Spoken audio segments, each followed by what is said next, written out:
up, Woodward. We are starting off your day with a brand new crew. Meet Broder. I can't control my arms sometimes. My limbs are just kind of flying. Detroit Kool-Aid. Fired up! Y'all got Kool-Aid I'm hot. fired up! But with the Wake Up Woodward crew, he's actually a part of the family. Flannel Sam. Ask me about my wiener. Okay. Along with JB and KG. Wake Up Woodward gets you all of your Detroit sports talk. Every morning, 8 to 10 a.m. Live on Woodward Sports. A show for Detroit, by Detroit, with people from Detroit. Tell Siri to set an alarm. Because it's time to Wake Up Woodward.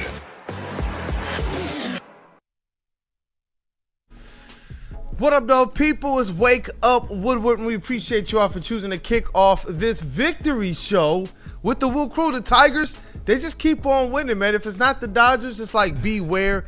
And the Yankees, they go down 6-2. We're going to talk a lot about it today.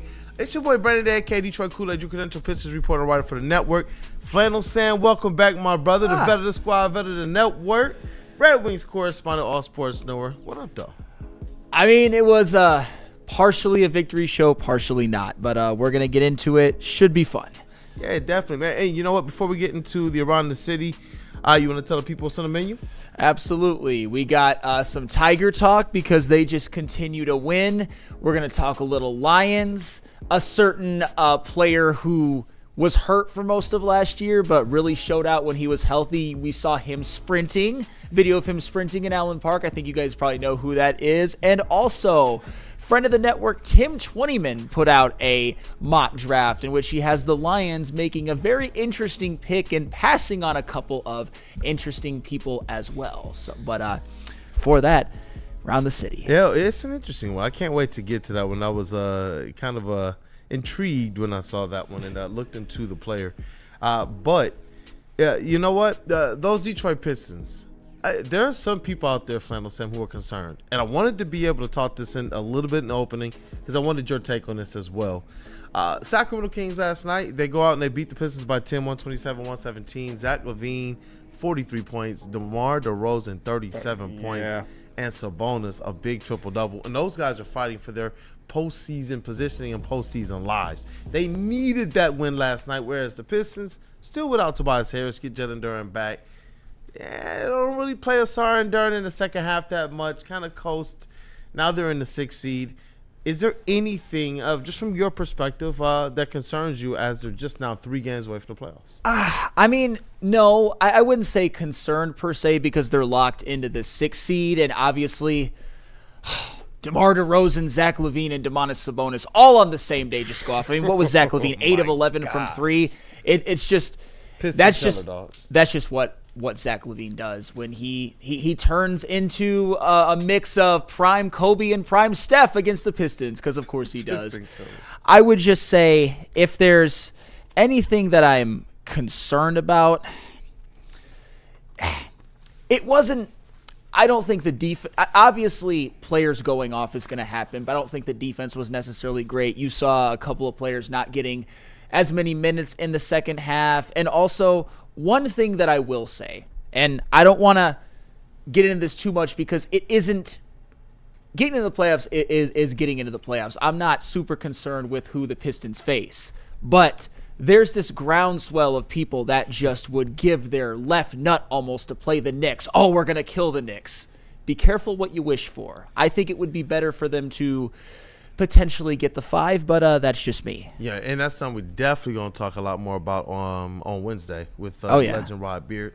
These playoff matchups and what's best for this team as, you know what, they're going to get a little bit of playoff flavor as they close the season with the Knicks in 2 games against the Bucks. So it's going to be interesting. We're going to have boots on the ground at the Knicks game. So, look, we want to see you guys want to get your opinions, especially as the Pistons are entering the playoffs as you know, out of their last 3 playoff appearances, this is going to be their highest seed that they've entered in. So, shout out to the Detroit Pistons. You want to see them enter the playoffs. You want to say hot, but this time, like in this era, playoffs is different. They're going to get a little bit of a break with that play-in tournament to actually get some guys healthy.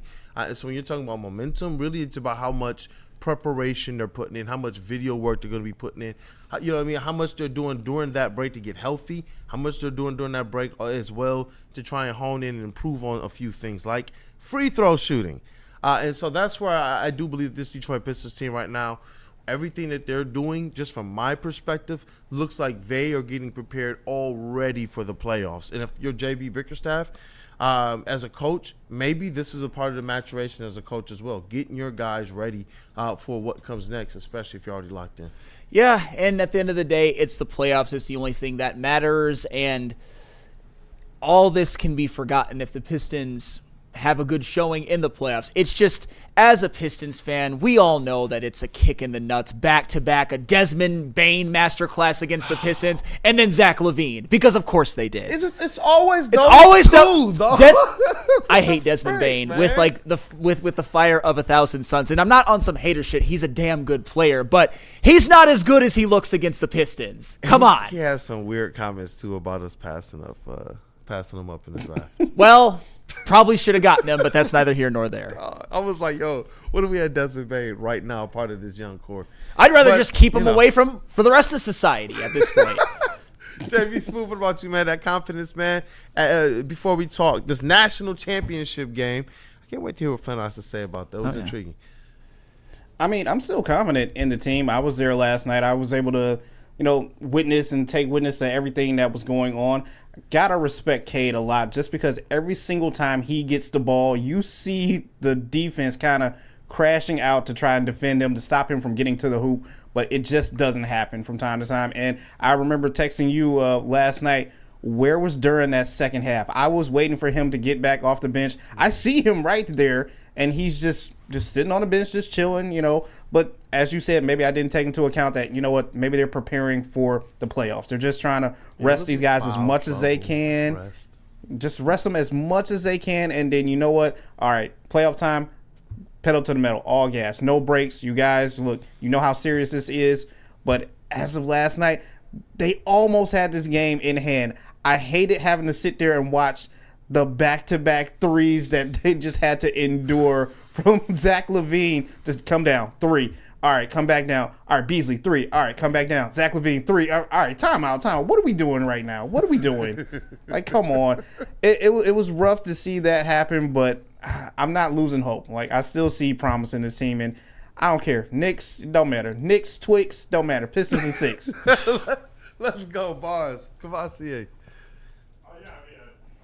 Oh, you might. I'm looking forward to the postseason. I'm not worried about the one loss, and it's not like the season, it's over just because of last night. It's all about being healthy for the playoffs, in the way I see it. And I'm hoping we get matched up with the Knicks. I think they're a soft team. I think Karl Anthony Towns is a soft player, and he might be he's still good, but I still think he's soft. So I like the matchup with Duran and Stu against him, and I think Cade is better than Jalen Brunson. So. That's going to be an interesting one, man, because Sabonis and Jonas Valanciunas give you some things to think about. Well, that's when you're talking about those kind of dynamic bigs. And I'll tell you what, and I know, Chase, you've been consistent with this. Yeah. I'm going to do what I do often and try to defend Karl Anthony Towns a little bit. If the Knicks had the exact same team and you put, let's just say, Miles Turner instead of Cat, Jonas Valanciunas instead of Cat, Domantas Sabonis instead of Cat. There are literally people who would have more fear of them with those guys, and they're all objectively worse than Cat. If they had Sabonis, I think Sabonis is better than the other two guys you named by a lot. This is intriguing. The other two, Sabonis can pass the ball way better than Miles Turner or Jonas Valanciunas, and he can rebound just as good as those guys. Even of course, better. I'm just making a point that okay, I'll leave Domantas Sabonis out of it. What about Miles Turner? Would you have more confidence in the Knicks? No, I think Cat's better than Miles Turner and Jonas Valanciunas easily. Right. Sabonis is the one I question. Well, and that's fair. I mean, Sabonis, he is really good. If you want to say Sabonis is better than Cat, I have no problem with that. In fact, I think that if I were ranking them, they'd be really, really close. His playmaking is what? Yeah, sure. I would probably have Cat. I don't even want to say this. Probably ranked just slightly higher than Sabonis. I mean, but I really like Sabonis. You got to value the scoring more than the playmaking because at the end of the day you win off scoring. So, but Absolutely. I think that the playmaking and the scoring are what you're comparing between the two because, and I think Sabonis is a much better rebounder. But you know what, hey, chat family, let me know as well. Just that temperature check for you all, because I heard a lot of, in the arena last night, the game, I heard a lot of people that were kind of shaking like, man, this is not the way you want to play as the playoffs are starting up.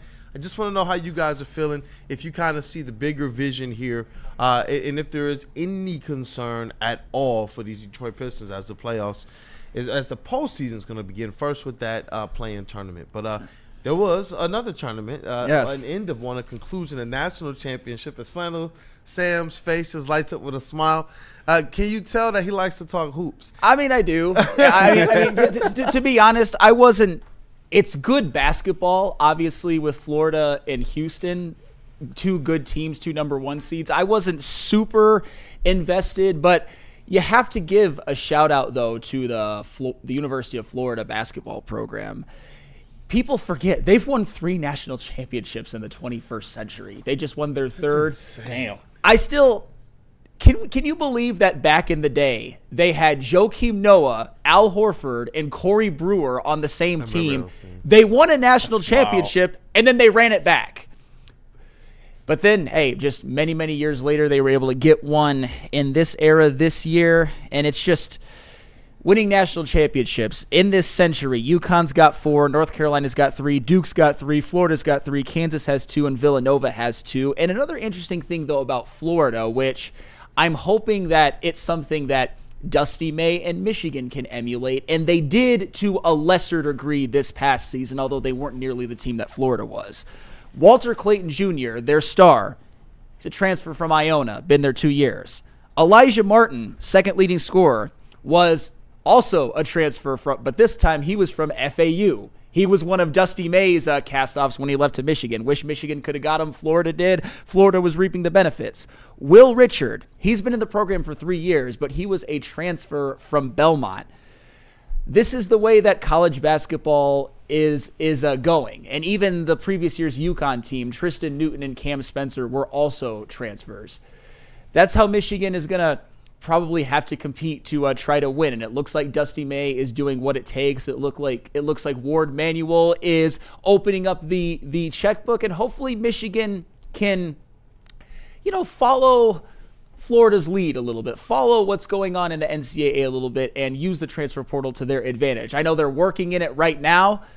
We'll just see how those guys showed up. And even last year, I mean, Danny Wolf, Vlad Golden, Trey Donaldson were a national championship team, but they were a Sweet 16 team, and those were the 3 best players. Yep, and what I like about what Michigan is doing right now is they're also making a push to try and get the best players in the state as well.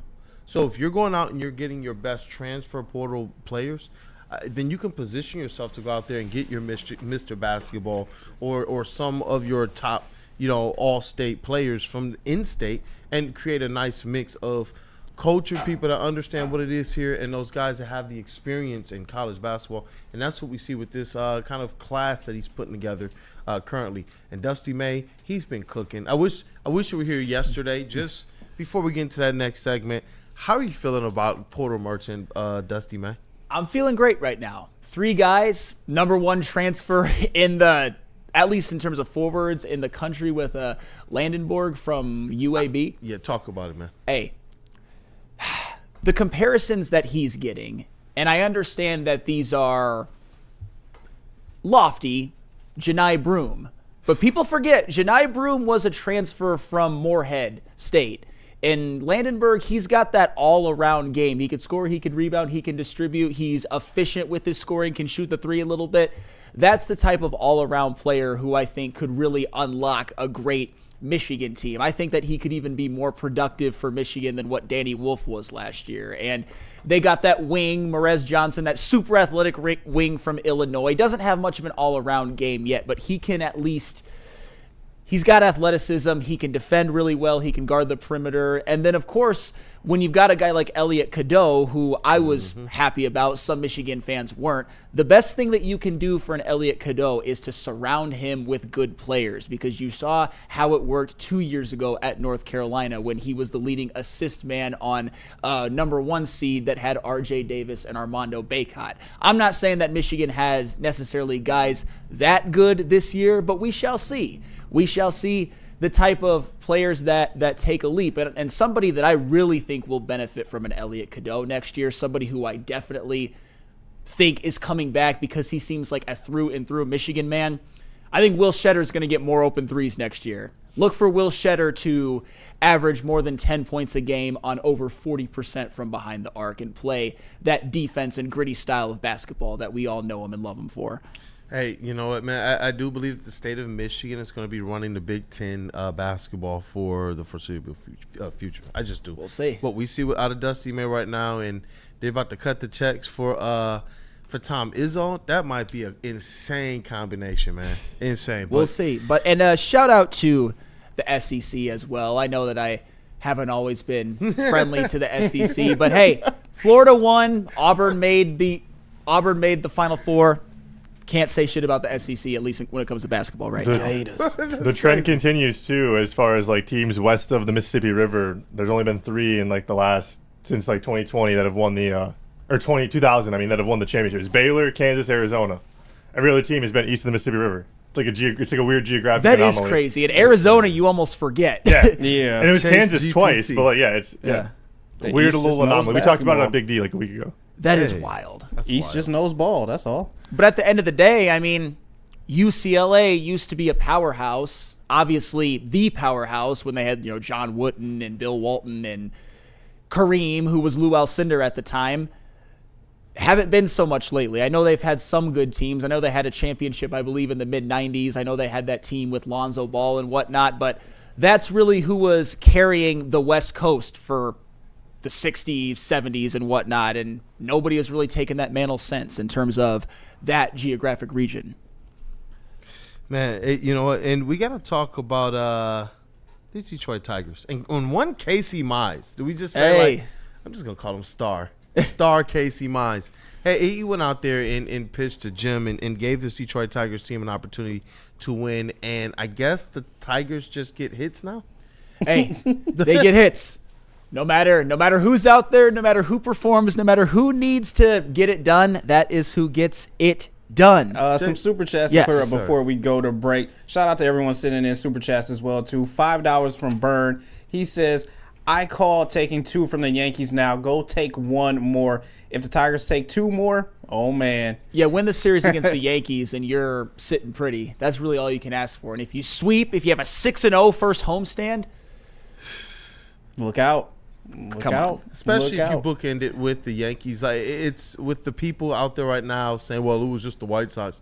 They did that every single time we smacked the White Sox last year, even during the time when the Tigers were the best team in baseball towards the end of the season. It's like, if this team, they've continued to show that same fight. The bats have continued to show some pop. They've gotten production really from kind of all over. I mean, even freaking Jake Rogers, man, is getting involved in a plethora of ways. Shout out Rick Rogers. Shout out Rick Rogers. It's all positive for them right now. You want to see it continue, and they still have some help on the way once these injuries get figured out. Oh, yeah. And since we're talking about this guy next coming up, Dante151 sent in $9.99 said, can we please give one Mr. Mize a shout out for looking awesome in his first 2 starts so far? Also, MLB Network did a piece on Mize, and it was interesting. Also, there was no Harris for the Pistons last night. I know. Sorry, Tobias Harris on Tobias Harris bobblehead night. Yeah. Did you get your bobblehead, JB? No, I did not. No, thank you. You didn't get your... JB would like take that in the bobblehead. arena. He went to the game. He probably said, I'm straight, bro. Goodness I'm good. gracious. I'm good. But let's hear from Buddy's Pizza. Buddy's Pizza has been serving the original Detroit-style pizza since 1946. And 79 years later, they have 22 locations in the great state of pure Michigan. And fans can still visit where it all began on the corner of 6 Mile and Conant. Sign up for Buddy's Rewards to earn points on every purchase and receive exclusive promotions. Download the Buddy's Pizza mobile app and start earning today. Add some Detroit style to your next meal. Save 10% off your entire order using promo code 10MEAL. That's the number 10, so that's 10MEAL. Buddy'sPizza.com. Feldman Chevrolet, Michigan's #1 Chevy dealer, is kicking off the game with the best prices on all cars, trucks, and SUVs, like this 2024 Silverado for just $296 a month, or this 2025 Equinox for as low as $371 a month. Our locations in Novi, Highland, New Hudson, Livonia, and Lansing means we have the perfect Chevy right in your backyard. Get the home team advantage every day at Feldman Chevrolet, Michigan's #1 Chevy dealer. Love Woodward Sports? Love wearing clothes? Then you should be wearing Woodward Sports clothes. Check out our full line of merch at woodwardsports.com. Just click on Shop. We have all your favorite designs, like Dan Campbell kneecaps, Woodward Golf, and of course, our own logoed out merchandise. Men, women, infants, kids all love Woodward Sports. Impress your friends. Impress your boss. Impress your dog. Buy Woodward Sports merch today.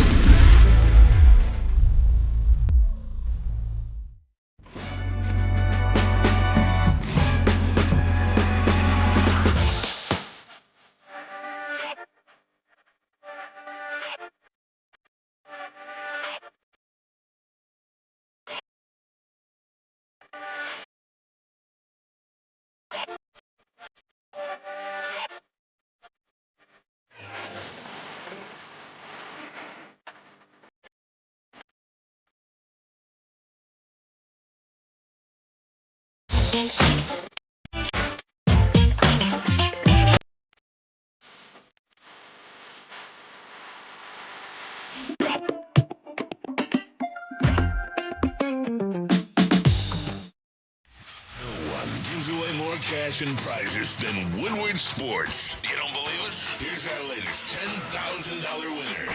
You know, you guys posted, hey, if you guess all this stuff right, we'll give it's $10,000. I'm like, okay, well, why the hell not? And the winning doesn't stop there. How about our Outkick Your Coverage winner? I think you won. We got Tully, everybody. This guy's got a hot girl. Bigger prizes, bigger giveaways, cash, merch, tickets, and more. All from the biggest sports network in Detroit. No one does it bigger and better than Woodward Sports. Make sure you're following, liking, subscribing on Instagram, Facebook, X, and YouTube for your chances to share in the winning. From Detroit's #1 sports network, Woodward Sports. Hey, Planet Fitness. It's fitness that fits your budget. No matter where you are, there's a Planet Fitness close by. There are more than 50 in Metro Detroit and thousands more throughout the world. At Planet Fitness, you experience a squeaky clean gym that has tons of equipment, friendly, knowledgeable staff, and a totally judgment-free atmosphere. Did you know that all Planet Fitness memberships include fitness training for no extra cost? Want all the perks? Upgrade to the PF Black Card and enjoy use of amenities such as unlimited use of the Black Card Spa featuring hydro massage, massage chairs, and total body enhancement, and more, along with access to over 2,500 locations worldwide and unlimited guest privileges. For more information or to join today, visit your local Planet Fitness or planetfitness.com. What up, though, people? It is Wake Up Woodward, and we appreciate you all, chat family, for kicking off the day with the WUW Crew victory show, because those Detroit Tigers went 6-2 over the New York Yankees, and they pulled their record even with the New York Yankees in the AL, 6-4 on the season, and so they start the year 0-3, and since, man, they've just been winning like everything. Shout out to the Seattle Mariners for taking that one. I really thought they had a chance to sweep based on all the fight that we've seen, but winning series, I'll take that all day. And Flannel Sam, I do believe they have a great chance to win this series against the Yankees for a couple of reasons. The bats continue to be hot, to have some pop. They continue to find ways to score at least 4 or 5 runs a game.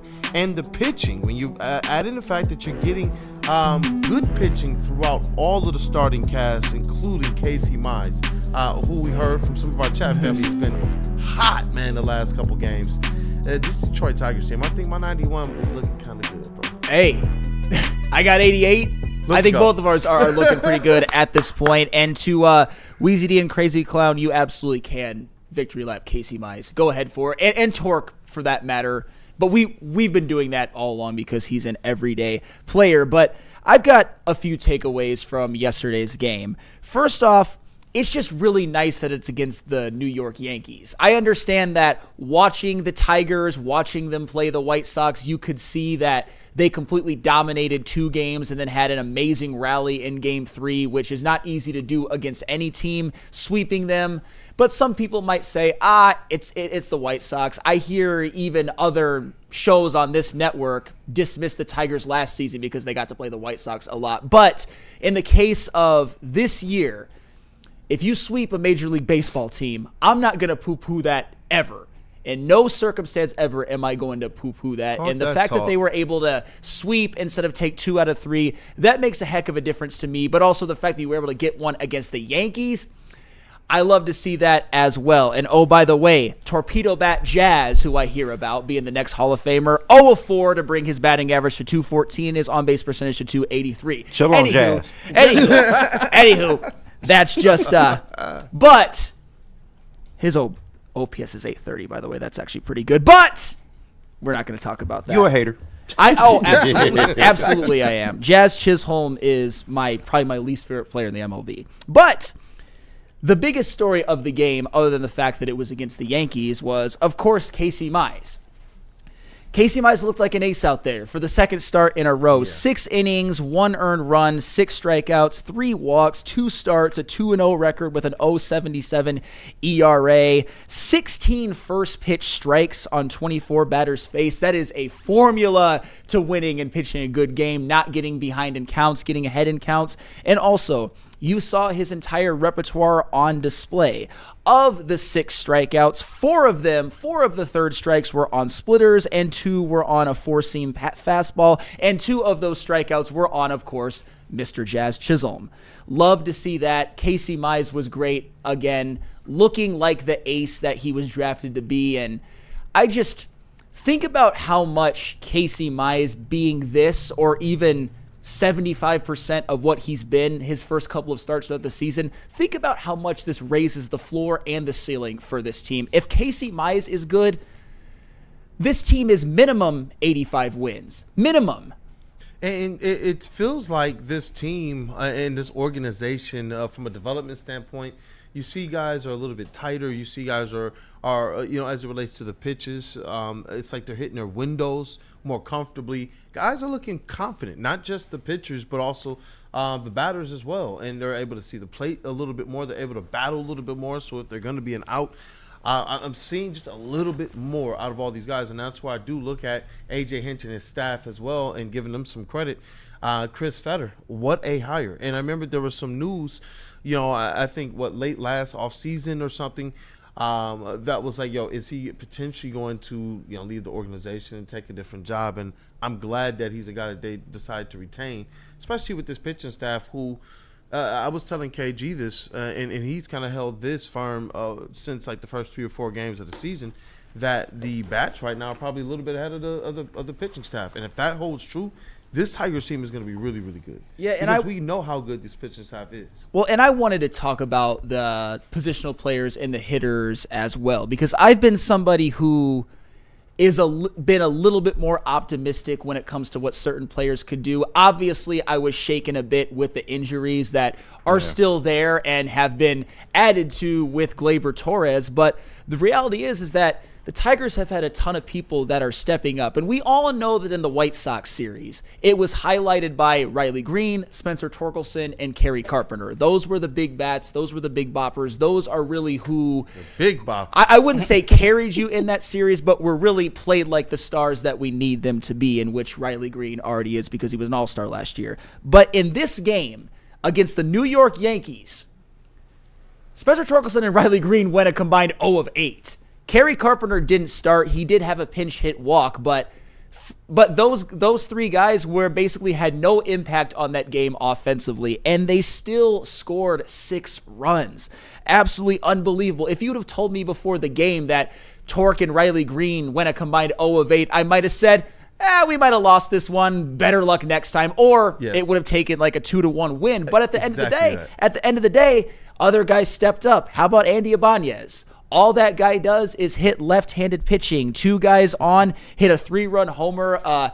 bit of a hanging changeup that Andy Ibanez just deposited into the left field bleachers. Love to see that. Love to get those big hits with runners on base. Those 3-run home runs are backbreakers for opponents, but also Justin Henry Malloy with a 2-run single. And I'll give this guy credit as well, both for what he did offensively and defensively. Jake Rogers had 3 walks. Love to see that. 2 runs scored and picked off, I believe it was Ben Rice at third base. Your illegitimate godson, Jake Rogers. I mean, he's still not my godson in any way, shape, or form, but I will cheer when he does well. KG. Don't want to claim him. That's my godson. I'll accept the walrus. You damn right. But shout out to. Did you see that throw out though? Yeah, no, it was nice. Jake Rogers, man. He got a cannon. Oh, absolutely. That was incredible. I won't slander his defensive plays like another person on this network slanders another person's defensive plays. Man, what? we damn near got in the blows with Neil yesterday over that. But no, I mean the Tigers, you got to give them credit, bro. And on a cold weather game like this, you wanted to see them go out and execute offensively, and they were able to do that. It started off a little bit slow. Of course, you kind of expect that. But the way that, you brought up the Walrus, he was able to get on base. People like Kreidler was able to get on base for people like Justin Henry Malloy and Andy Ibanez to just go out there and provide the offense for this team. And, I brought up Andy Ibanez yesterday as being one of the good depth pieces on this team defensively and for what he can give you at the plate against lefties. That continues to shine through. You said what? That's it, and then voila. Yeah, that continues to shine through. Justin Henry Malloy, again, when Gleyber Torres comes back, I don't know what you're going to do because he's been a leadoff in damn near every game so far over the last week, and he's produced, bro. He has went out there and performed, so I don't know if you want to send him back down when Gleyber comes up. There may be a real conversation as to, do you send Kreidler down, maybe even Colt Keith at this point right now, even though it's early. I know you're making the face, but there is a possibility because Justin Henry Malloy is playing so good at the leadoff spot. I make the face because it's a good problem to have. No, it's a absolutely. good problem to have. If everything is turning up to where you're getting even incremental to larger development out of all of these players, it's a good problem to have. And I trust the battery of Harris and AJ Hinch to figure this thing out as it relates to this to what's best for this lineup. There were things that we didn't believe quite was going to work out the way it has, right? But they clearly had an eye for this, and now you look at how things are working out for the Tigers. So it's almost like they're earning that trust in Brad type, that trust in Hinch, trust in Harris type now, because they're off to a hot start, and I think a little bit, and they're doing it in ways that none of us even really thought was going to be possible. No, absolutely, man. And Casey Mize, I can't speak enough to the game he had. I actually heard that, before the game, I think AJ Hinch was asking Chris Fetter, would he even be able to throw the splitter in this kind of cold weather? It's hard to grip a baseball in the cold, let alone go out there and pitch. And he went out there and gave you a 1 earned run ball game, 6 Ks. He went out there and absolutely performed. Another great performance from him. You just hope he can keep this kind of momentum going. But this Tigers pitching staff, we all know how good they can really be. And if you can get somebody like Casey Mize, who is the 5th guy in this rotation, if you can get him to go out there and pitch like an ace, that only bodes well for the success of this team going forward, especially now that they're getting run support, bro. And that I've been waiting to see a Tigers team that can produce like this. I know it's still early, but the bats have given me a level of optimism to where if they can go out there and continue doing what they're doing, this team could be better than I think a lot of us maybe even pictured them being. Definitely, especially when you factor in this, when you're talking about a Casey Mize and being the 5th and knowing that a lot of us probably had expectations of this team, really with Tarek Scuba being the horse. Well, think about this. You go into the Yankees series and you say, well, Tarek Scuba's going to be our best shot at a game. When you're getting games like you did at a Casey Mize to lead the series off, and then you get to end it with Scuba and Flaherty, you're giving yourselves a great chance to win every single series that you play in. And that's what you need from this pitching staff when you're talking about 88 wins, 91 wins. I think you had, 86 wins, KG? Yeah. That's what you're going to need. 87. 87? Yeah. My fault. I don't want to disrespect the sticky notes. No, don't do that. But that's what you need. And that, to me, is where my mind instantly went because, obviously my mind instantly goes, oh, Scuba versus the Yankees at home, that's must-see TV. But Casey Mize, especially after what he did in that first game, what he did in the second game against the Yankees and all the noise that people have been making about their torpedo bats and this, that, and the other. Welcome to Comerica Park. Yep. Torpedo bat jazz isn't a thing at Comerica Park, is it? No, but for real, the way that Casey Mize navigated that lineup, it was masterful. Yeah. And I understand, and I will say this about the Yankees.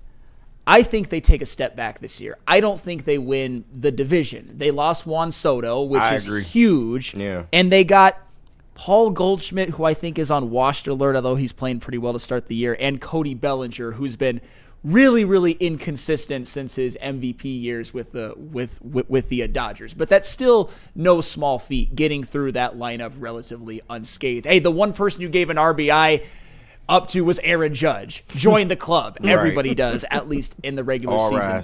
Hey, in the regular season. I'll just say that. Damn dominant in the regular season. Gags in the playoffs. But that's neither here nor there. But it's so great to see Casey Mize pitch like this. Like I said, if he's this good, or as I said, 75 to 80% of what, if he just has an ERA this season of like 3.30, thank you, there is no chance that the Tigers miss the playoffs. Even if Casey Mize has an ERA of 3.30, and that's a good ERA, but Casey Mize has the type of stuff, and we're seeing it right now, to where he could be even better than that. He was a 1-1. He was the number 1 overall pick, and his career has been just littered with injuries. He's healthy now. Man, you know what? And I know we're going to talk a little bit more Tigers as well. I want to be able to get you guys just kind of this check-in on where the Tigers are right now, how you feel about them in this AL Central as well, because things have changed for me already. I know we're talking about I'm going to follow the Rod Beard plan, wait until 40 games till I start to really lock in, any type of hard win totals and making those long form, analytical type breakdowns and such. But what I'm seeing right now, I do believe this team has a great shot to hit that 91 wins, the 88, the 87, and has a great chance to win the AL Central. Yeah, so far so good, and I am calling for a sweep of this series. You got Scoobs and you got Flaherty the next 2 games. I'm calling for a sweep. Oh, snap. You're gonna need those other guys on the roster. Like I know Flannel said he wanted to be able to highlight a couple other players too. You're going to need those guys to continue to step up, just like we saw in this game. They stepped up well for Green. They stepped up well for Torque. I sometimes, because I thought about this when you were talking, I always talk about what the team needs to do to step up for Scoobs. And sometimes we need this team to step up for the guys like Green and like Torque, who have been carrying a lot of weight, like Carpenter. And so when you get a game like that last night where those guys can step up and do what A.J. Hinch put them in the lineup to do. You talk about Andy Ibanez and what he can do. When you're in that lineup and you get the opportunity, you're going to have to come through. Yep. And that's what you see these guys doing. It's bolstering what we see them doing right now as it relates to hits and runs. Yep. No, I agree. Hey, but tell us about merch. Oh, definitely. I'll tell you about some merch. First, got to shout out Burn for sending in $5 as well as super chat. He said, am I out of pocket for saying the Tigers are entering into a 40s and 80s era where we have the core to win and, dare I say, win the World Series? Ooh. You're not crazy, because I've got a couple of things I want to talk about when we get back that really highlight this team. Absolutely. But first, let me tell you about some merch that we got going on here right now. Head over to WoodwardSports.com. All you got to do is click on that shop tab. We got new designs for you every single week. First, I got to tell you about the ones up on screen right now. LFG Red Wings t-shirts and hoodies still available for you. We also got the DMAC gear as well. And you can't forget about the Woodward Tigers as well. They're putting on a heater this season, so why not help them out and get some Woodward Tigers merch while you're out there at Comerica Park supporting the team. We got t-shirts, we got hats, we got hoodies as well too. Everything you need to enjoy yourself down at Comerica Park. All you got to do is head over to WoodwardSports.com and click on that shop tab.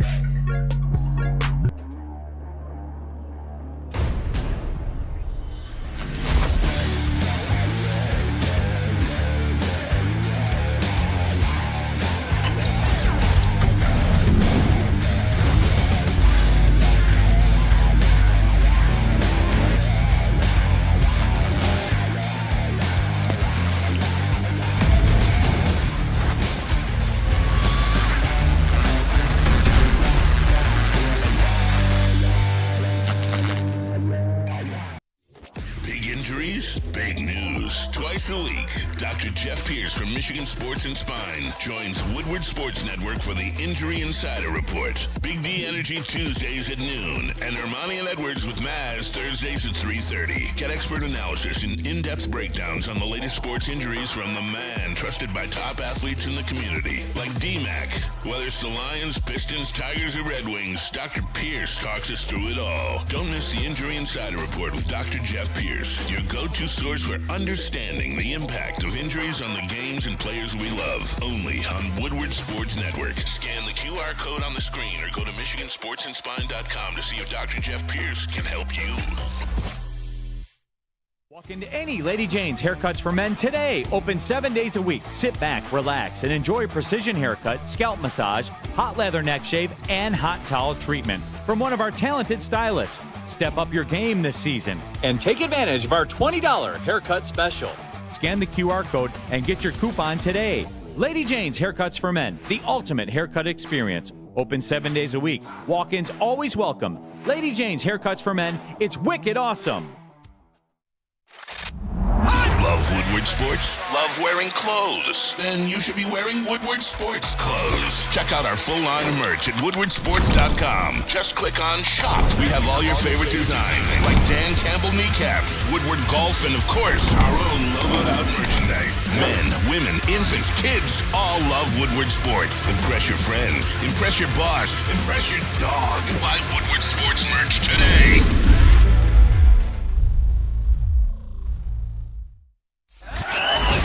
We are the network for Detroit by Detroiters. Welcome to the Woodward Sports Network.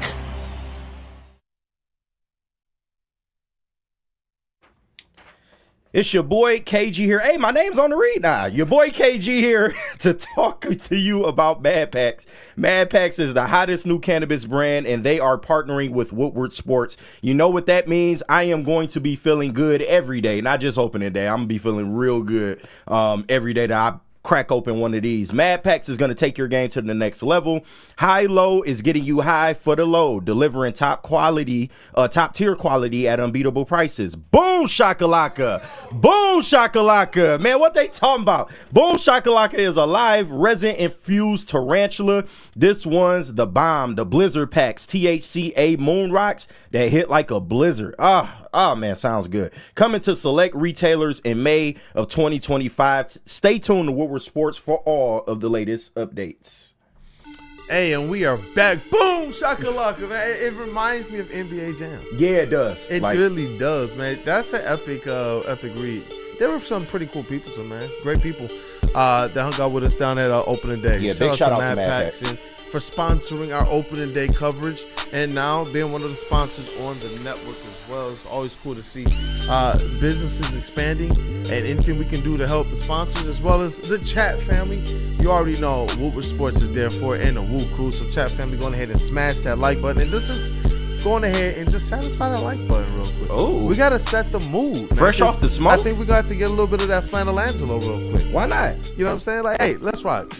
Hey, got the top the screw DJ version again. keep bumping the table with the song, but hey, we gonna keep it rocking anyway, man. So just go ahead and caress that like button, real nice and real soft, man. We want to take it slow today, so go ahead and hit that like button for us. That like button, man. Hey, you know, we're getting back into these Detroit Tigers. You got Scooble on the mound already. The Tigers have a 1-0 lead in this series. Given Scooble, especially when you're talking about the bats and how they've been going, should be a little less stressed tonight. And I'm hoping that they give an opportunity tonight for him to be able to pitch from ahead early in this game and then be able to lock in on the rest of this lineup. Scooble presents the opportunity to go a little bit longer in games than some of the other starters. And I do believe that this gives them an opportunity to start off 2-0 in this series. But I want to hear from you, Mr. Flannel Sam. There's nobody you'd rather have on the mound, probably in the entirety of Major League Baseball, than Tarek Skubal. Even though the start to his season hasn't been its best. The last game there was a ton of context to it, and the first game was against the Dodgers. But I wanted to highlight something when it comes to Tarek Skubal. All of what I'm about to be saying is true. Tarek Skubal is arguably the best pitcher in baseball, definitely the American League. If you want to say Paul Skeens, I'm not going to be mad at you. Tarik Skubal's amazing. He deserved the Cy Young last year. He was the biggest reason why the Tigers did what they did. He was awesome. He's great. He's fantastic. He's fantabulous. He's immaculate, all of that. But one thing that I've heard a lot of, and it's actually starting to get on my nerves just a tad, not to where I'm going to crash out, but just a tad. Remember when the Tigers won the first 2 against Seattle and then lost the last one, a game that you probably feel like the Tigers should have won, but whatever. It's neither here nor there. Mm-hmm. They made up for it. They've won their last 4. All I kept hearing was, "Oh my God, you lost a Skubal start. You can never lose Skubal starts. If you lose a Skubal start, you're screwed." But what I tried to tell you, Mr. Voice of Reason, was that this pitching staff is really good. You've got Flaherty, you've got Reese Olson, you've got Casey Mize, you've got Jackson Jobe. And ever since that disaster of losing a Skubal start, the Tigers have won their last 4. But it's not just that. The Tigers, even over the course of the last couple of years, have done better in non-Skubal starts than people might think. So, JB, if you want to go ahead and throw that up. Just to highlight the team. Last season, obviously in Skubal starts through the totality of the season, 21-10. All other games, 65-66. So, yeah, Skubal, as I said, your best player last year, the biggest reason why you won, why you went as far as you did. Skubal, bro. Hey, that's all true. But the way that people were talking, you would have thought that the Tigers were 30 games under 500 when Tarik Skubal didn't start. That's not the case. Mm-hmm. But what's even highlights it more was August 11th. That's when they went on their run. They finished the season 31-13 to make that incredible comeback from the depths to the playoffs. They were great in Tarik Skubal starts, 6-2. And non-Skubal starts, the Tigers were 25-11. It wasn't just Skubal. It was the fact that the pitching chaos and all of that, it worked. They were a good pitching staff. And I understand that A.J. Hinch pulling the strings had a lot to do with that. But this idea that over the last couple of years, it's Skubal or bust, and that moving forward, it's going to be Skubal or bust, I don't vibe with that. I understand that Skubal's the best pitcher, and he still is. But at the end of the day, there were a lot of other Tiger pitchers who did work last year and who are doing work this year, because this season, in a very small sample size, Skubal starts 0-2, non-Skubal starts 6-2. Mm-hmm. So you can prop up Tarik Skubal all you want, and I will continue to do so because he's the best pitcher in the American League. He deserved the Cy Young. I think he's going to bounce back. I think he has a really good game today, by the way. But do not panic if the Tigers lose Skubal starts. They can withstand a few. Obviously, you can't withstand a complete Tarik Skubal regression, but what did we talk about before the year? This could be the best pitching staff in baseball, not just best pitcher. I think it's both, quite frankly, but pitching staff, and it showed that so far and at the end of last year. No, I think that you're saying a lot of the right things here, especially with Skubal. One of the things that I wanted to see from this team is the resiliency and how do you pick up your stars. Last year, it was a lot of what Skubal could do, despite the fact that this team and this pitching got a lot better in the second half of the season. And you realize this, though. If they didn't do this, then the Tigers probably don't even make the playoffs. And that's where, coming into the season, I want to see who are you after losses. And then the other thing, can the bats, can the pitching staff, can these guys pick up Tarik Skubal in their star? And that's why I said I wanted to be fair earlier, even to the other bats. Can you guys help them out too? When you look at these other teams, when we headed to the playoffs and we talked about if we were going to be able to match up well with any of these teams, it was because of how much depth and how much reliability these other squads had throughout their entire lineup and their pitching staff. And so now when you kind of turn that attention this year to the Tigers, you're seeing that they have a whole lot more depth and reliability throughout both the pitching staff and amongst that batting order. And he's able to pull just the slightest things. So you put in Andy Ibanez because you understand what he can do against left-handed hitting, but then you see the little different tweaks that he tried to pull, and some of them paid dividends, including late in the game with Sweeney. Grounding out, still batted in a run. And so, when you kind of get that mix, I do believe that this puts the Tigers in a position to where they can be better. Because then what happens when Scooble goes on his hot streaks? What happens when you get Parker Meadows back? What happens when Kerry Bonds, and it's the middle of summer, and Kerry Bonds is just every other game hitting a home run? You remember when he came back last year from injury? Like, that's what I'm saying. What happens then? Because they're not there yet. This reminds me of like the Pistons from the beginning of the season, where just kind of different parts and pieces were going, but they still look like a good team, but you knew it wasn't all there yet. What happens when it's all there for this Tigers team? That's where, yes, they've already looked like, one of the top pitching staffs in all of baseball. And when you kind of get the batting lineup that can go out there and battle against even top-tier pitchers the way that they have been, this Tigers team is going to be more than just a tough out. Hey, and what else is going to help them be a tough out, or maybe not an out at all? Not predicting World Series, just saying. They're leading the division right now, and they're very, very good, I think. I think they are going to be. But how about that bullpen?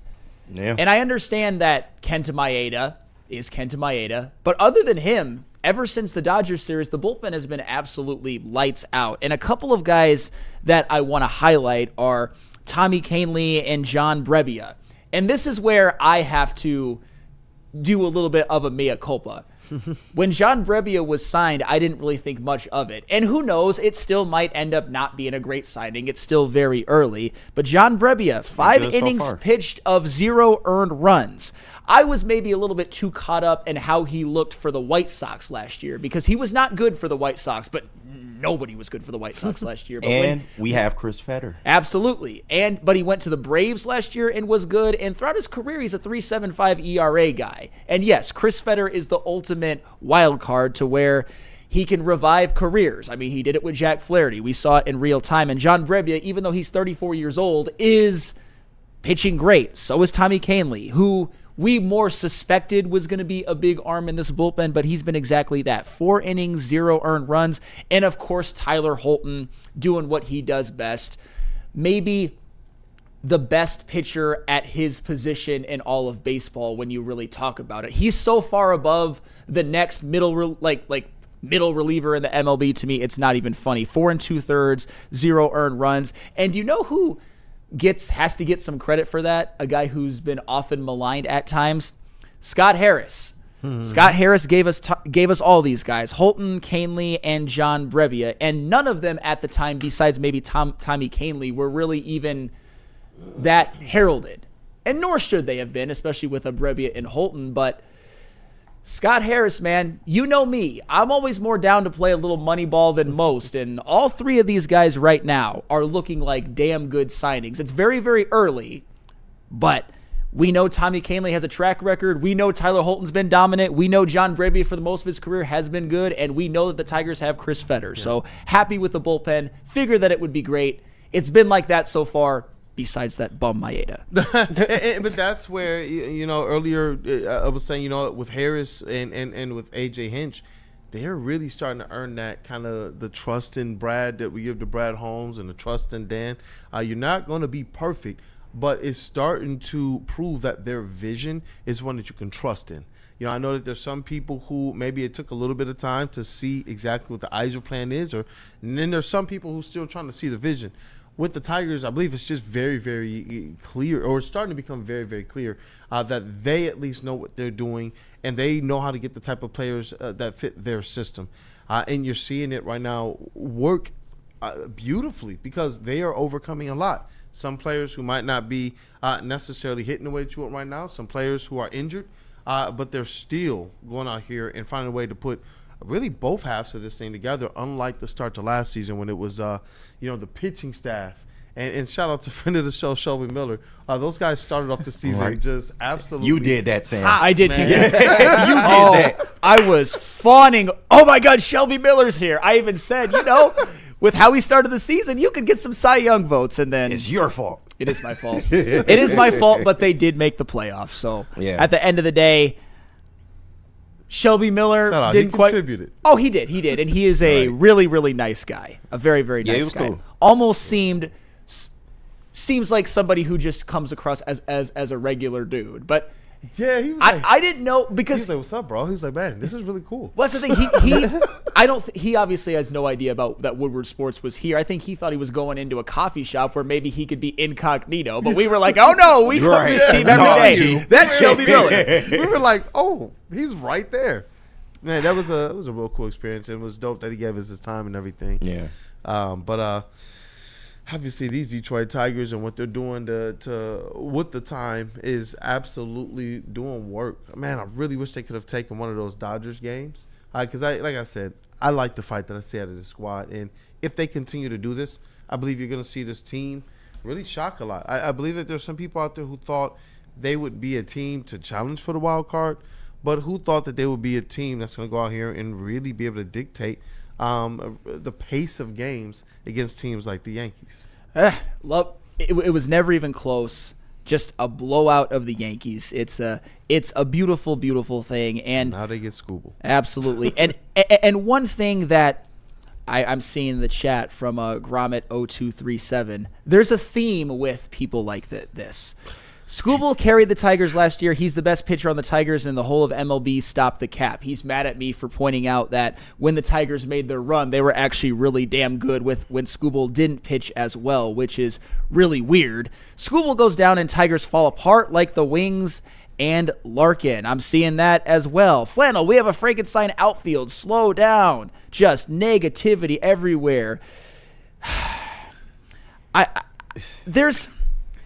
I've always seen things. Fight back. No, but that's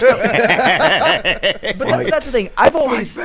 You know how I've been. I've been more optimistic at times with certain players that people poo-poo than others. I will just say that. But it's a common theme with certain Tiger fans who almost were hate watching last year. I'm looking at a certain network on the show.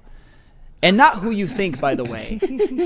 Certain show on the network, you mean? This guy who sits there Mondays and Fridays. We'll have a talk someday. But this idea that Scooble carried bums is just not true. No. Scooble was fantastic, deserving Cy Young.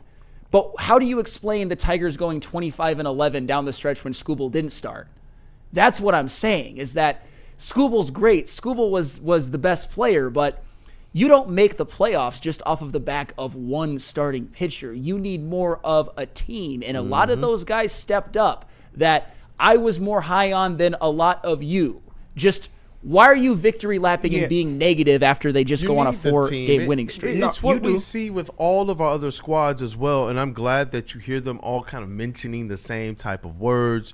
You hear some of these guys say that the Lions kind of kicked this stuff off. And what you see is they bolstered what they have depth-wise, versatility-wise, team-wise, to the point that the Lions got decimated. And look what happened, though. They still were able to churn out a 15-2 season. When you're losing your dogs, do you understand how much of just team philosophy you're actually relying on at that point in time? How much the brotherhood, next man up, we got each other, all we got is us that you're relying on? That means that you have to be running a tight ship. And we see that really starting to happen with these other teams in the city, man, and it's a good thing to see. But you have to have the team. You have to have the versatility. You have to have other players that can pick up your dogs when they're down. We saw this even with JV. There would be times when he just didn't have his stuff. Now, so who are the pitchers before him? Who are the pitchers that are going to be the day after him? Can you guys do something every now and then to make up for if he needs you to pick him up? Because we already know. We already know this. People can talk all they want about during the season. When you get into these playoffs is when your dogs matter most, especially with how many innings he eats up. There might be games that Tarek Scooble has lost where when you start to pile up the fact that he's eating up maybe 1 or 2 more innings a game than anybody else, how much more is he saving your bullpen in the other games that you're winning? That's where I'm just like, there's these just different effects that happen in baseball, and when you have a horse like him, he makes things so much easier for all the rest of your starting pitchers and the rest of your bullpen, because now you're not gassing those guys. In the postseason, it was nice knowing he's going 8 innings. We can save the bullpen if we have to, because we had a Frankenstein starting lineup. We knew last year it was like our starters will give us 3, and then we need the long relief. Well, what if the long relief was needed for Scooble as well in a series where he's going potentially 2 games in a series? Like, I don't know, man. It's just Yeah, It like is weird energy, man. Like Sam, I'm gonna push back a little bit because you're not wrong in what you're saying, and of course the 25-11 down the stretch that does look good upon the rest of the staff. But that total number being 65 and 66, not even just finishing just below 500, I think there is something to be said there. And there were caveats to last year. Like we got to realize, like yeah, they were good, down the stretch. However, Reese Olson wasn't getting the wins. Jack Flaherty got traded. Casey Mize was not the Casey Mize that we're seeing right now. He was still having some struggles last year, and you did have to rely on Scuba to go out there, and every time he takes the mound, that is your best chance to not put have runs put up on you. So there are certain caveats to this thing, and especially in a year like this, because some of Scuba starts last year, he would go out there and pitch a gem, but you had to wonder about, is he going to get the run support today? Is the run support really going to be there? And even when he did, we're only talking like 2 or 3 runs at most in a lot of those games. This year, considering that the bats are better, I would say that it is imperative that you do win these Scuba starts, and we all know Scuba needs to be just a tad bit better, and he will. We're not worried about him at all. But if you can go out there knowing that he's the best pitcher in baseball, knowing, like you said, Kool-Aid, he's going to go 6, 7, 8 innings, on a really good day. And he can go out there and just provide the cover for this team, keep runs off the board. If the bats can match that, then it is imperative that you win more of these Scuba starts this year. Yeah, definitely. It's this is, I think, what happens when you have a good team with expectations, because you start to parse the things that really matter to the next level rather than some of the things we talked about before. We're not talking about at all about the minor league. We're not talking about at all about the farm system to those degrees. We're talking about right now Scuba, and if you're talking about Scuba, then it's about where this team can go as it relates to improvement over last season.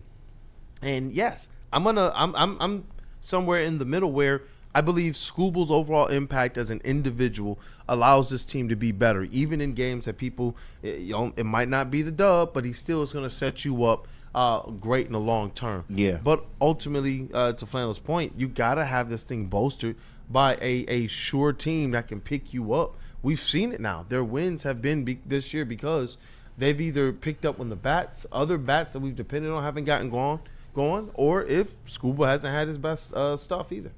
So, yep. Scuba's great. There's just a lot. There was always more around him than you think. That's all I'm saying. Yeah. And even this year with the injuries, the team has performed. I mean, if you would have told me before the season they'd start 6-4 with all those injuries, I would have taken it 100 times out of 100. So that's all that I'm saying. No hate towards Scuba whatsoever. It's just you can have a great Cy Young pitcher and your team not do anything. But last season, the team did make the playoffs because you had a lot of players, a lot of pitchers too, especially bullpen pitchers. Yeah, primarily really bullpen. Primarily bullpen pitchers, or guys who were starters in AAA but transitioned to long relievers, i.e. Brant Herter. But tell us about Lady Jane's, then we can TLB a little bit. Hey, I will, because we got to talk about Forrest Hutchinson, Aidan Gump, man. That man was booking it, boy. Man. Hey, you talk about an improvement from that first one. We're going to talk about it. So, hey, look, at Lady Jane's, we take the pride of getting a haircut. Our talented stylists will deliver an industry-leading haircut, a relaxing scalp massage, my favorite, the hot lather neck shave. Why is that your favorite? A hot towel treatment. Open 7 days a week. Chase with from the top rope. Walk in anytime. Ladies and haircut. It's wicked awesome. How do people feel about getting a Planet Fitness membership for $15 a month? How do they like working out in a clean and spacious gym that's filled with equipment for every workout? And how about free fitness training in the judgment-free zone that leaves them feeling energized all day long? Join Planet Fitness today with the free PF app, online or in club, and start getting that big fitness energy for $15 a month. A ton of fun, a ton of sports, and a ton of man-meat. Welcome to the Woodward Heavyweights, live daily 5 to 7 p.m. on Woodward Sports. Walk into any Lady Jane's Haircuts for Men today. Open 7 days a week. Sit back, relax, and enjoy precision haircut, scalp massage, hot leather neck shave, and hot towel treatment. from one of our talented stylists. Step up your game this season and take advantage of our $20 haircut special. Scan the QR code and get your coupon today. Lady Jane's Haircuts for Men, the ultimate haircut experience. Open 7 days a week. Walk-ins always welcome. Lady Jane's Haircuts for Men. It's wicked awesome. Head to WoodwardSports.com and click on Shop. Get the latest in Detroit sports apparel and exclusive Woodward sports gear. WoodwardSports.com can get the whole team outfitted. Love the Pistons, Red Wings, and Tigers? We got something for you, too. Shop online at WoodwardSports.com. Attention sports fans, don't miss out on expert sports injury insights with Dr. Jeff Pierce of Michigan Sports and Spine. Join Dr. Pierce every Tuesday during Break the Energy, every Thursday in Ermanni and Edwards, where he's offering you top-notch injury advice. You guys want to trust the guy that D-Mac does. Dr. Jeff Pierce is here to keep you in the game and performing at your best. For more information, visit MichiganSportsandSpine.com or call 248-426-9944. I know Dr. Pierce is going to have a lot to say about this player. One, Aidan Hutchinson, Detroit Lion, University of Michigan, Go Blue legend. He had an updated tape. I remember the first one that was released when he was running. There was a lot of people like, okay, all right, is there more? I think that this one provides a little bit more. Absolutely. This is via Fox Sports, by the way. Look at my man. Look at my man. He's back. He's back, yes. How does it feel, Aidan? I was about to say, how does it feel, Aidan Hutchinson? No. How does it feel, Flannel Sam? No, might as well call me Flannel. He has a tear in his He eye needs right a paper now. towel. That's how it feels. He needs a paper towel, a wet one. Where are your hands at, Flannel Sam? Show your hands. Show your hands. Dog. No, but last season, obviously we know that it didn't end the way that the Lions wanted it to, but the subset, I don't want to say sports tragedy because that goes a little bit too far. Like, real sports tragedies are what happened to, like, Utley, for example. Right, somebody right. like that. But in a way, or even like a Ryan Shazier. But when we talk about what was robbed from Aidan last year, I think he would have been Defensive Player of the Year, especially when you factor in the numbers for other players you think were candidates. Trey Hendrickson obviously had a great year, but if Aidan Hutchinson would have had a healthy season, do we really think that they would have given Defensive Player of the Year to Patrick Surtain? No disrespect, Patrick Surtain is a damn good corner, the best in the league, but I think you would have gotten like at least an 18 sack season, 100 pressures, 25 TFLs, 40 hits, that type of year where you just saw his type of impact. He had 7.5 in 5 games. And it looks like right there, as I've suspected, and as I think anybody who really thinks about it has suspected, he's going to be fine. He's going to get a full offseason in terms of OTAs and training camp. It's not, even though it looked like one of the more gruesome injuries you'll see, it was a clean break. It wasn't knee ligaments or anything like that. You can come back from a broken leg pretty quickly. And as you see, right, or quickly in relative terms, of course, but 6 months later and he's already sprinting, he already looks like he's about ready to get back onto that field. You love to see that, and you love to see the impact that he could make for this team. Yeah, and I don't claim to be a doctor or any medical advice, but I do know that, Kay Cunningham and what he had done to his leg in terms of like the rod to help to strengthen it with those fractures. You talk about the repairs that they're doing to Aidan Hutchinson's leg, and just because I see people in the chat, Fancy Lion says, is he really back? I'm still worried. Modern medicine is amazing, first and foremost. Yeah. And when you kind of just look at what's happened with Kay Cunningham, I know it wasn't quite the same thing, but you're right. The clean break, it provided them an opportunity to really make sure they can really just bolster the leg and make sure they repair that and give Aidan Hutchinson an opportunity with the way that he works to rehab and build the muscle back around it and give himself an opportunity to go out there and perform at full strength. And it's really indicative of who he is as a worker. Yeah. Aidan Hutchinson, as soon as this thing was kind of happened, it felt like it was no time before we saw this man walking in a pool. And we were like, wait, this is just too quick. And he was going out there saying, yeah, if we make it to the Super Bowl, I'm trying to go. And so, when I look at his confidence throughout this whole thing, when I look at how he's working, when I don't see him wincing or any pain or anything like that, that's where I'm a lot more comfortable. And just kind of going back to Cade, who missed a whole season after the first 12 games, I remember when he started to come back, and there were a lot of people who were worried about, what he would be.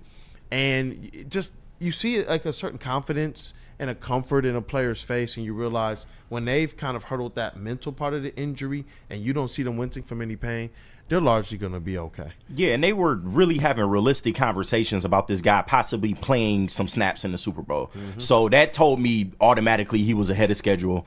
And, thankfully, he got the whole offseason to be able to just rest, recuperate, and focus on getting back for training camp this year. And so far, so good. I'm not necessarily worried about Hutch. He seems to, be putting weight on his leg. He looks like he's going to be having that same kind of form, man. So I wouldn't worry about it too much. Of course, once he gets in pads and gets in that game, it's going to be different. Those mental thoughts will creep up. Can I do this? Am I able to put all this weight on this leg and go 100%? But once he gets past that initial phase, I'm pretty sure he'll be fine. DNC said, get that man, I'm assuming that's flannel, get that man some Kleenex. Right? I mean, it's good to see. It really is. I mean, when you're talking about Aidan Hutchinson, any of our players, but just knowing the type of impact that he was having, and you alluded to it, you talked about it. And remember, as the season went on, weeks after, I remember at the midway point, at the trade deadline, they were putting up, the sack leaders, they were putting up, the defensive player of the year type races, and Aidan Hutchinson's numbers just continued to put him in all of those conversations, even at the end of the season. So when you're talking about who would have gotten a Defensive Player of the Year, that was his. That award had his name already written on it, and if he didn't get injured, I thought that he was going to have an opportunity to have that thing wrapped up by week 10. It was just at an insane pace out of Aidan Hutchinson. It was just a different animal, and that's why I'm like, I just can't count that type of dog out. We've just seen him really power through and make that leap that we wanted to see, and that came from his sheer just how he worked out. And now we're looking at this guy in a rehab, opportunity to strengthen that leg. I just think he's going to hit the ground running this season. I really do. Well, and you know how I am sometimes. I don't love it when people play too much into hypotheticals, but I'll do a brief one right now. Just a brief one. If you want to call me a hypocrite, go on ahead. Hypocrite. Aidan Hutchinson missed out on the Titans game, the Jaguars game, and 2 games against the Bears. We know that Caleb Williams was the most sacked. That's factual. Caleb Williams was the most sacked quarterback in the NFL, but unfortunately, Aidan Hutchinson did not get a chance to play the Bears. I think he would have made Caleb Williams' life hell, and we all know what the situation was with the Titans and the Jaguars. That's another thing that was so unfortunate, because not only, obviously you can't say that because he had 7.5 sacks in 5 games that he was going to already have 22.5 in 15 games. I'm not saying that at all. It's just that couple games against the Bears. Been surprised if it happened. That's the thing. If you factor in a couple games against the Bears, you've got the Titans, you've got the Jaguars. Would it have shocked you if Hutch played against the Bears and he had 4 sacks in those 2 games? No. That offensive line was shaky for the Bears, and it was often injured. And we all know Caleb Williams, one of his biggest Achilles heels is he holds onto the ball too long. And Aidan Hutchinson, tries to make a big play. Absolutely. He is a relentless pursuer. He is a relentless with his effort. You would have definitely seen a couple of chase down sacks and maybe a couple where he just blasted Caleb Williams from the blind side and forced a fumble. We'll Especially if hypothetically they still go trade for Zadarius Smith. You just wonder how that would have looked with Hutch having the season that he was having. That would have been crazy. Hey, Big Z, just take that 1 year cheapo deal. Come on back. Have some fun. It's still in the works. You like Detroit. What we've heard. Clearly, we've seen you having fun with Detroit. Yeah. And it's people here. So I was going to say, though, when it comes to Zadarius Smith, I know we haven't talked about this much.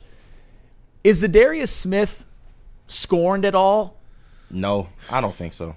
I mean, I think he understands the business, man. Like, he knew that contract was kind of effed up, that, Cleveland went out there and put on him. But I don't think it's any animosity. I think he understands. Now, will he come back to the team is still a question. I think he is fielding other offers probably, but I think he does like this situation here. He knows he does have a place here if Brad Holmes and the gang want him back. Yeah. So I feel like maybe it's more or less one of those things where he can potentially get a multi-year where maybe the Lions window is not fitting to that. Hey, we'll see. Knows? And a DNCENT, good reminder, could have sacked Anthony Richardson and C.J. Stroud a few times combined.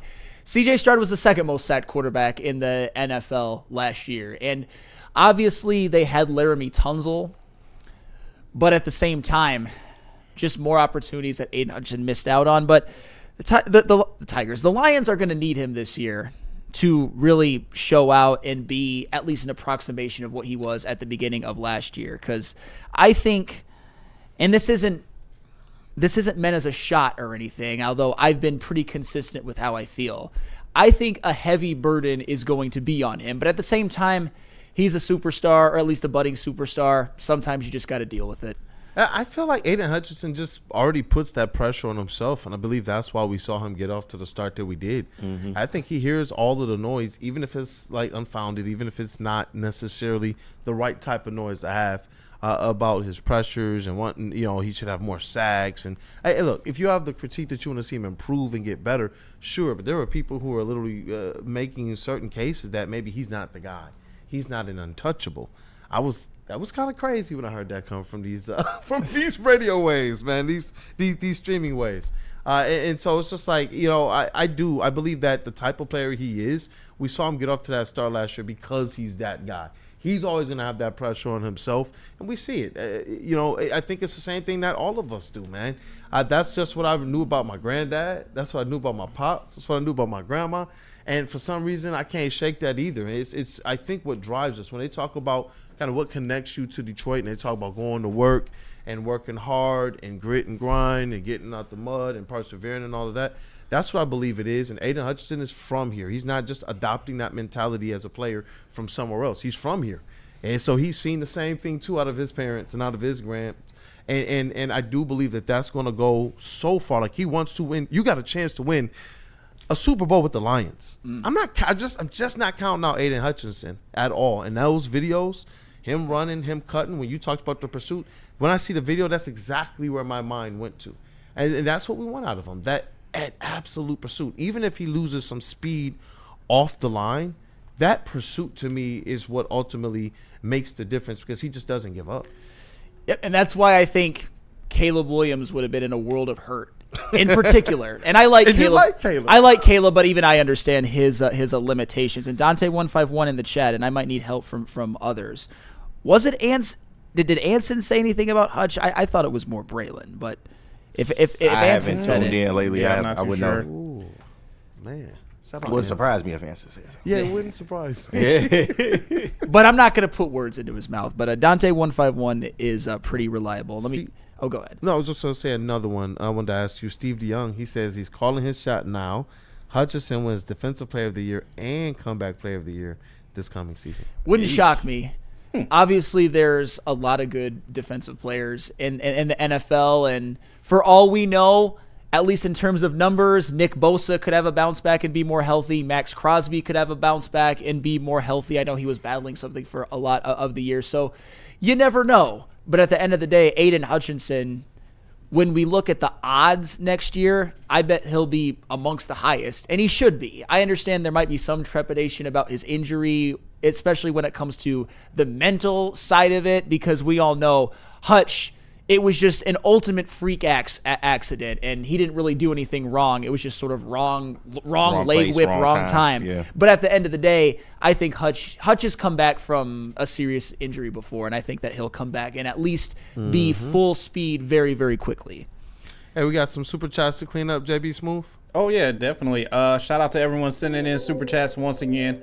$5 from Burn. He said, Hutch put all that pressure on himself to beat Ohio State. He comes back from injuries before. He will be making cuts with his heavy-ass frame. Relax. Hey, I've been relaxed. I don't think that he's going to have any issues. And I guess Derek Steinberg Anson said Hutch could be a trade candidate if he gets hurt again. I mean, if he gets seriously injured again, I don't despise that take or anything, but I don't think they would do it. I don't either. No, it just makes more Brad's tight. Right. What are you talking about? So you're like, Falling further Brad's in sitting here love. like, man. Yeah. Ooh, look at that injury. Ooh. Ooh, hey. That leg broke, you say? You can win Defensive Player of the Year in just 10 games. All right, cool. Man, Also, that's right. shout out to Dante151. He sent in $4.99. Shout out. Wanted to congratulate our college bracket tourney winners. Said shout out to Crazy Kozark, who finished first. Hot Pink MD921, that is a hell of a name, who finished second, and Colin Wood, who finished third, Chase, in the Woodward College bracket tournament. So shout out to all the winners. I have to go back and check and see who won all of them too as well. Nope. Shout out. Shout out. Man, Someone my with bracket hot didn't pink. do too well. I had Michigan winning it all. Ooh. Let's Gross. go blue. Yeah. I had Duke. A little too much slappy there. But Duke, they gagged pretty hard. I had St. John's. March is Women's History Month. I thought the Red Storm would, take charge and power through the month. Their time of the month. We all ended this sad, and man, Duke really did gag all over themselves. I Although, actually didn't. Relying on Cooper Flag. in my opinion, this was actually one of the more least hateable Duke teams. I like Cooper Flag a lot, so I was disappointed in them. But I actually didn't. I picked Florida to win, so I even won one of my leagues out of picking Florida. I was about to say, I spoke too soon. JB is very happy with himself and with his bracket at the end of March. And shout out to you, because Florida, they had as good a chance as any. They were a 1 seed. They had a heck of a year. They've really revamped their team through the transfer portal over the last 3 years. And shout out to them. They are the true blue blood of the SEC, not Kentucky. John Calipari. Overrated. Here you go. Overrated. Couldn't win a championship with John Wall and DeMarcus Cousins and Patrick Patterson. Couldn't win one with Cat and Devin Booker. Anywho, Mark White. Dreaming of a new home but feeling the financial pinch? Mark White & Associates, your trusted real estate experts, are here to help. Mark White and his team will pay up to $5,000 of your closing costs. That's right, I said $5,000. Call Mark White & Associates today at 248-290-8242 or visit them at markwhitesells.com. Again, call Mark White today at 248-290-8242 to make your dreams come true. Feldman Chevrolet, Michigan's #1 Chevy dealer, is kicking off the game with the best prices on all cars, trucks, and SUVs, like this 2024 Silverado for just $296 a month, or this 2025 Equinox for as low as $371 a month. Our locations in Novi, Highland, New Hudson, Livonia, and Lansing means we have the perfect Chevy right in your backyard. Get the home team advantage every day at Feldman Chevrolet, Michigan's #1 Chevy dealer. Big injuries, big news. Twice a week, Dr. Jeff Pierce from Michigan Sports and Spine joins Woodward Sports Network for the Injury Insider Report. Big D Energy Tuesdays at noon, and Ermanni and Edwards with Maz Thursdays at 3:30. Get expert analysis and in-depth breakdowns on the latest sports injuries from the man trusted by top athletes in the community, like D-Mac. Whether it's the Lions, Pistons, Tigers, or Red Wings, Dr. Pierce talks us through it all. Don't miss the Injury Insider Report with Dr. Jeff Pierce, your go-to source for understanding the impact of injuries on the games and players we love. Only on Woodward Sports Network. Scan the QR code on the screen or go to MichiganSportsandSpine.com to see if Dr. Jeff Pierce can help you. How do people feel about getting a Planet Fitness membership for $15 a month? How do they like working out in a clean and spacious gym that's filled with equipment for every workout? And how about free fitness training in the judgment-free zone that leaves them feeling energized all day long? Join Planet Fitness today with the free PF app, online or in club, and start getting that big fitness energy for $15 a month. No one gives away more cash and prizes than Woodward Sports. You don't believe us? Here's our latest $10,000 winner. You guys posted, hey, if you guess all this stuff right, we'll give it's $10,000. I'm like, okay, well, why the hell not? And the winning doesn't stop there. How about our Outkick Your Coverage winner? I think you won. We got Tully, everybody. This guy's got a hot girl. Bigger prizes, bigger giveaways, cash, merch, tickets, and more. All from the biggest sports network in Detroit. No one does it bigger and better than Woodward Sports. Make sure you're following, liking, subscribing on Instagram, Facebook, X, and YouTube for your chances to share in the winning. From Detroit's #1 sports network, Woodward Sports. A network for the city, by the city. Woodward Sports is Detroit Sports.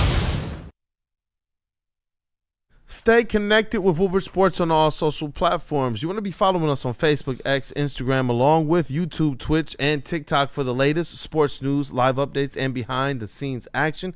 And you can't forget about those giveaways. We've been giving away cash, jerseys, tickets to the games, and it's really the hottest sports teams in town, the hottest tickets in town. So don't miss out. Hit that follow button now and be a part of Detroit's #1 digital sports network at Woodward Sports everywhere.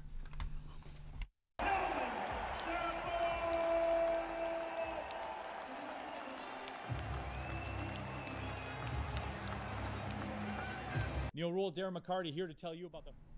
Hey, shout out to KG. Look, because I saw JB was at the game last night. I was in the building, doing the media duties. And then we were surprised to see KG showed up. Yeah. Man, you had the lady on the arm and everything, man. Shout out to KG. Ha ha. No, I knew it was real because y'all sent me that in the group chat, and I'm like, oh, okay, funny. Then Easy text me like 10 minutes after y'all text me, oh, I see you, KG. I'm like, all right, dog, y'all get out of line now. Like, this is crazy. Like, KG out here courtside with his lady, didn't tell nobody. Like, if that was my wife would have a problem. So I'm just saying. No, it was cool though, man. Like, how many people actually knew this is Kelvin Shepard, and all the people he took the time to take pictures with and all that. So shout out to Kelvin Shepard. Shout out to the Pistons too, who they continue to make sure they shout out people. I know Babyface Ray also got the What Up Though shout out last night. Detroit recording artist, international Detroit recording artist, man. Some of these people that are putting Detroit on a bigger platform in different ways than the traditional kind of music label. So shout out to Detroit, shout out to the Pistons, and shout out to KG, man, aka Kelvin Shepard. I do what I can, man. Hey, how you feeling about that defense? I'm working on it right now. We trying to get another edge rusher. We keep that on the low. But how would you feel though if they took an offensive lineman? What to say? Well, I go to Dan and I'd be like, what the hell y'all doing right now? Tim's 20 doesn't think they I need need an all edge the rusher in the weapons first that I can round. get. Tell me about this, Flannel. All right, so Tim Twentyman, friend of the show. Yep, shout out. Friend of the network. I'll say Yeah. friend of the network, more Ermanni and Maz's guy. But you know what, Tim Twentyman, you're more than welcome anytime that you want. But great Lions source, as good as any, been doing it for a really long time. He came up with his latest mock draft. And it's interesting to see what he has the Lions doing at 28. If you want to put that up, Mr. JBSmooovv. He has the Lions taking at pick 28 offensive lineman Gray Zabel from North Carolina State. Sam ain't gonna like that. oh, boy. Zabel showed at the Senior Bowl he can handle Versatility. the step up in competition because he did play at North Dakota State. There's obviously some concern, but he did acute himself well at the Senior Bowl, and that's fair. He started at 4 different spots along the offensive line in college, and when he moved to center at the Senior Bowl, he was probably the most consistent of the bunch. Maybe thinking Frank Ragnow's a little long in the tooth. And he won the award for recognizing the best player at the Senior Bowl. Hey, he did show out at the Senior Bowl. The Lions love that kind of versatility up front. Zabel could compete for a starting spot at guard right away and could be a plug-and-play piece at a number of different spots. If needed, Zabel's skill set, versatility, and play style fits perfectly in Detroit. And I'll tell you what, when I saw 4 different spots along the offensive line, you want to talk about Brad Holmes getting bricked up for injuries? Definitely bricked up for that. Because versatility, man, that's something that we know that Brad Holmes is going to want for players that he drafts. And at the end of the day, this offensive line, obviously it's been damn good. It was, without a doubt, at worst, the second best O-line in the NFL last year. The year before, it was great as well. But there's certainly some concerns at guard with losing Zeitler and Graham Glasgow taking a step back and Christian Mahogany being young. There's obviously going to be issues about Frank Ragnow and his continued health. Taylor Decker looked to have took a little bit of a step back last year, but he is under contract for 3 more years. The only really set in stone solid, we know we're going to have him for many, many years, is Penei Sewell. And it looks like the Lions are trying to keep their offensive line humming for many, many years. They've obviously drafted guys like Mahogany and Manu and Colby Sorsdahl, and they re-signed Coyote Iwasika. And it looks like they're just trying to Dan Skipper as well. It looks like the Lions are trying to keep their O-line a strength for many, many years, and I think that they feel like Gray Zabel is the best guard available at that slot. And to be honest, I don't love the pick personally, but Gray Zabel, I think he's a better prospect than Tyler Booker. This would make me less mad than like a Tyler Booker, Donovan Jackson. I'll say that. Yeah, and when I look at him, there are multiple things here about Gray Zabel that just scream out Brad Holmes type of player. And if you're going to go, offensive side of the ball in that first round, obviously you're not going to be mad if it's to shore up the trenches, despite the fact that I do want them to go defensive end at pick 28. But I wouldn't be upset with a pick like this because of not just the versatility in terms of the different positions that Gray Zabel can play, but you talk about a guy who's 6'6", 312, for lack of a better phrase, an absolute man mover, and can diagnose like plays and run plays and diagnose very well where to be on the blocks when you're talking about pitches and such and screen passes. And that to me is very intriguing. When you talk about the health of the squad, how much more limited are they when you do have guys that can step up and play the positions traditionally, but who are they when you start getting into our speed and space plays, as I want to refer to it, like J-Mo, catching a pass out on the flat and running it back inside. Yeah. And so, kind of looking around at some of the stuff and trying to get prepared for today, I recognize a lot of people are pointing out the fact that he's really, really good at blocking downfield. He's really, really good at picking up kind of those stunts and secondary, pressure coming from even the secondary aspect of the defense. And that's where it's intriguing because you're right. Some of these players along the offensive line, it's a couple of them that we're saying, man, how much more do they really have to give? So when you have a player like this that can even give these guys a little bit of a breather, reduce the usage, maybe they just want to give a guy a day off just so that they can be able to better, stave off the injury opportunity. That's where I can see why this pick could be a good one and why it could show up on the radar for the Lions. I understand what they're trying to do. Yeah. And I'm not furious, although I would not take him personally. But like I said, I'd be more okay with that than any other guard, but I still would rather not have a guard. And Rando Smalls says something that I actually agree with to some extent, except I would take it one step further, although I don't think Brad Holmes would do it. Instead of Zabel, I would rather wait and draft Tate Ratledge later. You know I'm on the Willie Lampkin train, but I would rather personally take Tate Ratledge later in a later round, maybe the third if he's available, and then still go with a defensive lineman or an edge at this point in the draft. Because one thing that I also want to give as a caveat to this whole Tim Twentyman draft, it was an entire first round. It has the Lions passing on Kenneth Grant and Donovan Ezeraku. Damn. Kenneth Grant in this mock draft goes to the Bills, and does anybody want to give a guess where Donovan Ezeraku goes to? It's very obvious when you think about it. Please don't say the Eagles. The Eagles. Oh, wow. Damn it. The Eagles. The rich seem to get richer. And obviously, this isn't set in stone. This is just what Tim Twentyman wants. But that's another interesting caveat because there's a couple players available at that point that I know a lot of us would like. I certainly would be thrilled with Donovan Ezeraku. But does that change things at all? If you know that the Lions passed on a D lineman or an edge that you want? I mean, it would kind of hurt me a little bit.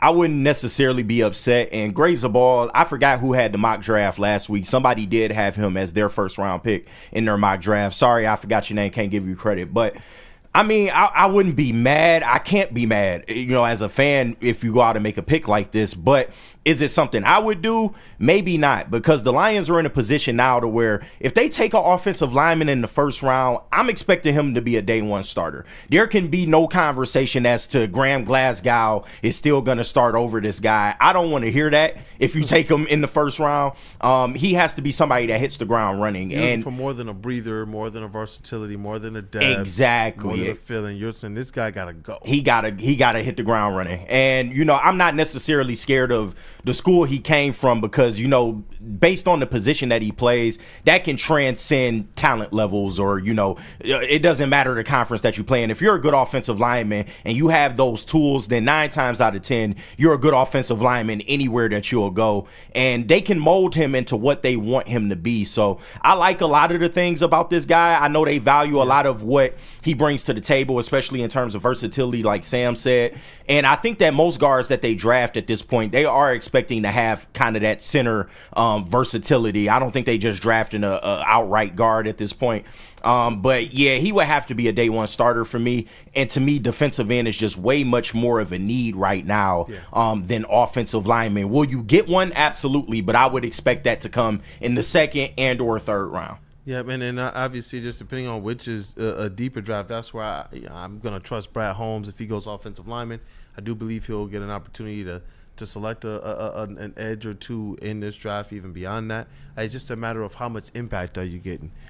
Do you need the day one starter type effect on the offensive line, or do you need some more reinforcements on that defensive line more? That's going to be what it's interesting to see how he kind of shakes this thing all out, because I really feel like you want something extra on that defensive line, especially with Zadarius Smith not here. If he was here, you know, you probably feel a little bit better about the offensive line, but I'm gonna trust in Brad because this player is very versatile. He offers a lot to this defensive line in terms of the different play calling, pass protection, run blocking, as well as kind of your special plays as well. And I like knowing that player can do that. And when you talk about a senior, when you talk about a player who just rises to the occasion on like every level he's been at, I mean, you talk about a guy who, if I'm asked to do this, I'll just do this, no questions asked. Well, those are some of the things that we've come to know and like about this offensive line. So I like him as a prospect. I like him as a player. Just man, that defensive edge, I just can't get defensive line. As the idea for that first pick. I feel, and just real quick, just in my opinion, I would much rather have that fifth year option on a defensive, end that, if he works out, you got him for 5 years, as opposed to, offensive lineman. But go ahead, Sam. I would agree with that. And Jordan from MI brings up something interesting. Would you like to see them go O-line if they were to bring back Zadarius? I'd be more open to it, that's for sure. Oh, yeah. Because I think, and this is where what I was saying earlier is going to come full circle. I do still think, with the way that their roster is currently constructed, that there is a danger, especially with Aleem McNeil missing the first few games at minimum, that too much of a load is going to be on Aidan Hutchinson. Because when it comes to Marcus Davenport's health, can you trust it? When it comes to Josh Paschal, all he's shown is really that he's a lot of mid. With all due respect, he's an NFL player, but he's really nothing special. When you look at DJ Reader is on the D-line. He's had some injury concerns. Levi's had a ton of injury concerns, although both Reader and Levi for sure played an acceptable amount of games last year. Mekhi Wingo got hurt. There doesn't seem to me to be enough of a reliable style bookend. And in the first round of the draft, to me, if Donovan Ezuraku is available, that's the type of guy that I would take. If he were there, right there. He's the one that the Eagles took, and obviously the Eagles know what they're doing, because Donovan Ezuraku, he checks all of my personal boxes because he was insanely productive, and we might talk more about him later this week, but 16.5 sacks, 21 TFLs, 18% pass rush win rate. Great against the run, and in terms of the combine, first in the 3-cone drill and first in the shuttle. And obviously, what does that mean? Maybe not a whole lot. But at the end of the day, that goes a lot into his agility. And do you know who has the second best 3-cone time ever in combine history? Aidan Hutchinson. Hey. Do you know 4 of the top 10 shuttles of all time? Where are those hands? Frank Clark, Nick Bosa, Max Crosby, Aidan Hutchinson. Those hands.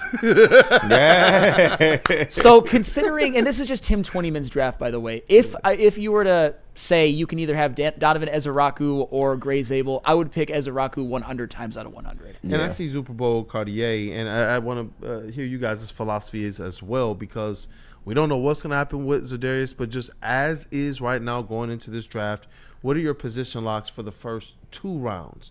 Super Bowl Cartier says he'd take defensive end in the first and the second. Would you go defensive line both picks, or you splitting that on both sides of the trenches? I'd consider it. I mean, in my PFF draft that we broke down the other day, I had them going James Pierce Jr. and Josiah Stewart. I think that's more depending on who's available. I know I went Josiah Stewart, Chase went Jared Ivey. If either of those two is available, no matter what you do in the first round, I would strongly consider either of them. Hey, what about KG? It would be defensive line of some sort, preferably edge, and then offensive lineman in the second. So split it up there. Yeah. Hey, voice of reason. I go defensive end, edge first, and then I would probably do offensive lineman, although I'm kind of leaning towards corner, maybe. Corner in the second round? Talk to me about that. No, I'm just I don't know if I want a little bit of more of safety. I still believe in, you still got Kirby, you still got Rakestraw as well too, but you still kind of want to make sure that they're good. They're still good to go. So I don't know. I would kind of look at it, but I'm not like jumping over the hill just to try and go get a corner there. If anything, it's got to be what you need more, and that's offensive lineman. So second round offensive safety. line. You'll have your pick of the crop in the second round at safety for sure. Yeah. It's interesting to think about, man. Just knowing KG, Kelvin Shepherd. Oh, okay. It's so crazy. You did that on It's like purpose. the worlds have merged, bro. This is Westworld. Hey, shout out. What up, though, Cavassier Chase, man? How you feeling in those first two rounds? Because I know you're one of those. You want the meat in the trenches. Yeah, I want us to draft some big old fat boys. All meat. I'd prefer the first round us to draft a 300-pounder to play on the defensive side of the line. But if they go offensive line, then I'm not going to hate on it. Like I like to build a football team inside out. Yeah. And so you want interior defensive lineman? Yeah, I would like a 300-pound tackle who's like a difference maker in the inside of the game. Like I want someone to pair with a Lee McNeil. Like obviously there's no Jalen Carter in this draft, but a Jalen Carter, a Chris Jones, like a big old fat boy who causes problems in the middle. I loved when we had Ndamukong Suh and Nick Fairley paired up in the middle. Like I've always talked about that. Like even like back in college, I was talking to the guys, and they were all like gung ho on edges. I'm like, the best team we ever saw for the Detroit Lions had two dynamic animals just causing monstrous, like it's Dennis the Menace style like terror. R.I.P. He just passed away. Yeah, crazy. But I like that. I want 300-pounders on this defensive line and offensive line, just like mauling people like on the line of scrimmage. I was going to say, Chase, because Kenneth Grant is available in this Tim Twentyman mock draft. Are you running to the podium to get Kenneth Grant? I mean, because nobody's bigger and like more mass in the middle than that guy. That's a fact. If they went with that, I'm not going to hate it. Like I'm not going to like poo-poo an offensive line pick or a defensive line pick. If you're asking me what I would like, I want a big body in the middle of the line of scrimmage, either side of the ball. I think it's very important. All right. I like that, man. I like the perspective. Can't hate it. And according to Tim Twentyman's mock draft, Gray Zabel and Kenneth Grant are available. Though that's a lot of that's about what 670 combined pounds right there, Chase. Yeah. if Kenneth Grant really fall to out of the first round, almost, that's not going to happen. To the draft, the more I'm realizing the Lions are going to have both great opportunities at 28, great opportunities at second, great opportunities if they choose to trade up. Yeah. Man. I'm just like, you know what? This is going to. They should have the opportunity to come up with a couple, at the very least. I believe floor bolstering, rotation pieces. About Kenneth Grant, just briefly, his pro day numbers were not nearly what we expected them to be. Yeah, but out of the first round? No, I agree with you. He should be a first-round pick, and if you were available at 28, I would 100% be okay with that. But me personally, I'd rather have Donovan Ezeraku because Kenneth Grant was somebody, and obviously you see him on film.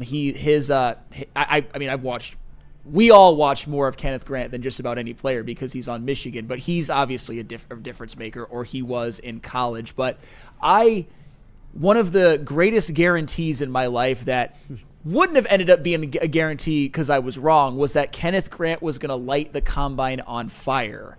He didn't participate in the combine, and he had an underwhelming pro day. Should that matter? I don't know, but what do we always talk about when it comes to Kenneth Grant? Elite athlete for his size. Yep. Didn't look elite at his pro day, but when you turn on the film, you see an elite athlete. Some people not practice guys. That's fair. Some people are not practice guys. But do you know who that speaks to? Who? Brad Holmes. Yeah. That's what he stated. Look, a lot of these people, they make a lot of judgments, and you'll see guys rise and fall based off of combine and kind of performances during this time. But he says, like Flannel just said, when we turn on the tape, we see football players. Who are you when the pads are on, when the pressure is on? Because the situations aren't combines. The situations are going to provide you and present you with so many, just a myriad of different opportunities and situations. I get there being a need for certain combine stats to be able to help you when you get into the nitty-gritty of it. But when you're talking about a high-level impact player amongst all these other people, when you just say, hey, just kick the ball off to start the game, that's when you say, you know what, let's roll the film and see who this player has consistently been. And that's where I'm glad that we do have a Brad Holmes for this case, because it gives them that much more of an opportunity to take a swing on these players who are falling down the draft a little. I saw some comments from other people in our last video where we were asking, like, wait, Jack Sawyer's really falling? Has anyone heard this? They were saying, again, his postseason activities, leading up to the NFL draft are causing him to lose a little bit of luster. Yeah. I do believe that presents opportunities for Brad Holmes to launch. And Skydog 722, I'm not going this far in the chat. Like Skydog been on. If Brad passes on Grant for an O lineman, he needs to be fired. I'm not going that far. But what I will say, and listen, I've been trade K. That's what Skydog would like. He would have to go to the doctor for his boner being 4 hours or longer if all that happened. if Cade got traded. Yeah, but one thing I will say, and I kind of trying to warn the fan base, bro, but the more and more we see these mock drafts of offensive linemen being taken in the first round, if the Lions were to actually go offensive linemen in the first round, guess what? Marcus Davenport is your starter at the edge rusher position for the 2025 season. And fans need to be ready to accept that if that happens. I don't want to accept it. I understand. But listen, don't say you ain't hear from me first. I've been trying to warn y'all like Paul Revere. Like, the British are coming. If they do that, if they go offensive lineman in the first round, book it. Marcus Davenport is your starting edge rusher. And that's why when it comes to edge rushers, I'm not effing with having the first one be taken at 60 or in the 90s, just because I think you need somebody who's ready now, not somebody who's developmental. And I'm not saying that there aren't second round edge rushers like Josiah Stewart or Jared Ivey or even Jordan Birch who couldn't play right away, but I want an impact guy on day one because I am not comfortable with Marcus Davenport being the starting bookend edge. I understand what he's been at times when he's been healthy, but I don't trust it at this point. And I think you need to invest in Hutch just a little bit more, even if it's with a high draft pick. I'll even kumbaya with Brad. I just don't trust in Davenport being the only. Like, can we just get someone else? Even if you're going to say, hey, Dav, let's start that season off.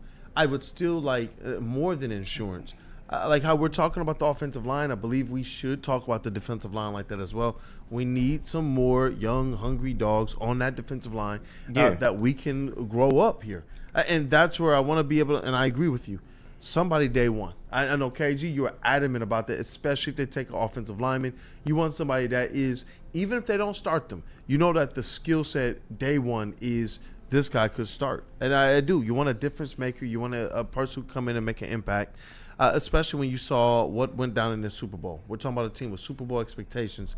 And when you looked at what the Eagles did on both sides of the ball, they had a clear advantage in the trenches. They did. And to just piggyback the whole, if Gray Zabel's the pick, he's got to be a starter. Maybe Brad Holmes and the Lions don't trust Graham Glasgow. I know there's been particularly a couple of names on X who – I call them the Glasgow Bros. The Glasgow Bros. The Glasgow Bros. Oh, only the PFF nerd boys think that Glasgow sucked. If you turn on the film, Glasgow was actually good. Shut up. Shut up. The true ball knowers, not them nerd boys. I hate those kind of people. Nerd boys. Them nerd boys. Timothy Ray Brandon, I'm looking at you. Oh my God! I hate that account so much, bro. I can see. I can feel it. Well, what about this, guys? Because Randall Small sent in a $5 super chat. Shout out. He says, "I keep seeing Burton III, the wide receiver, falling to us at 28. Could Brad pass on that talent?" No, he's not going wide receiver. Wide receiver at 28. I bet my fucking mortgage that he's not going wide receiver in the first round. If he do, then I'm not watching the draft no more. I think it would be more plausible that he would just trade back with whoever wants him than to pick a wide receiver. That would be wild. Bro, I can't. No, Brad Holmes goes off the cuff. Him taking a wide receiver at 28 is like, that's different. Like, I'm hanging him up, bro. I'm never watching the draft again. Would we be falling on our floor shocked, or would we kind of be like, that's Brad? Nah, that's different, bro. How close to Braylon Campbell, Jack Campbell pick would you be if it was a wide receiver? I wouldn't walk out, but I'd just be like, okay, no. I can no longer try to predict anything Brad Holmes does. I'm done. I'm hanging him up because this shit is over. Like, a wide receiver? Like, what? Like, nah, G. Fucking give me the wide receiver 28. Right. We would be like, That's him putting his balls on the table.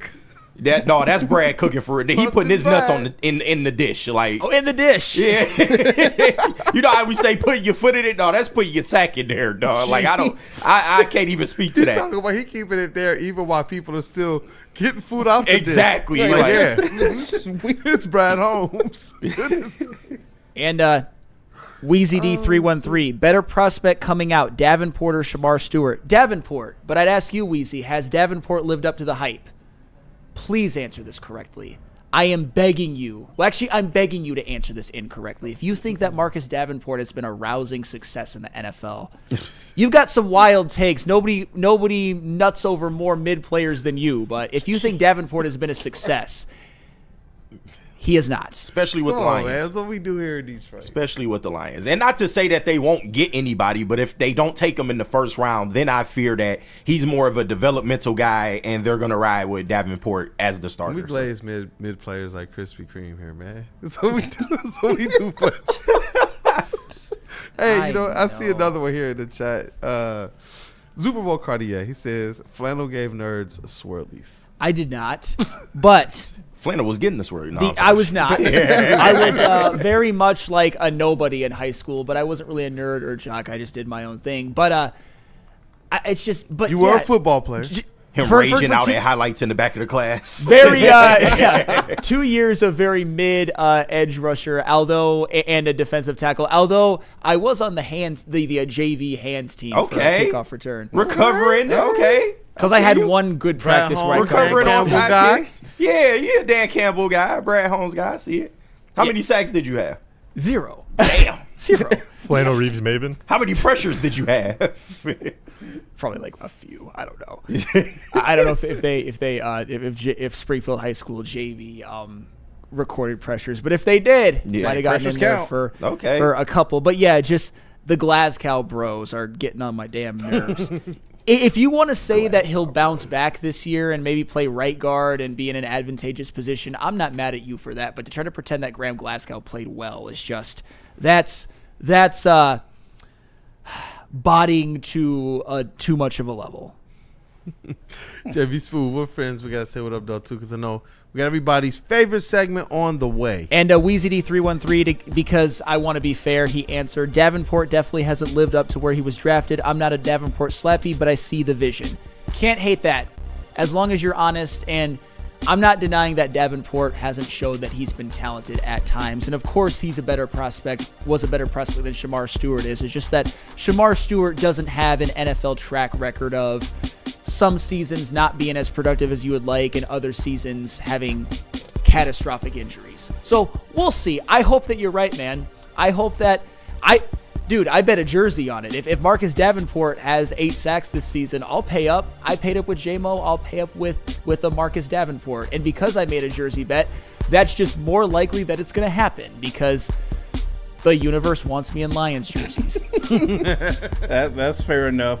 Let me tell you about Jars and Caesars Sportsbooks. Because, all right, sports fans, whether you're hitting the game or just simply chilling at home, Jars Cannabis has you covered.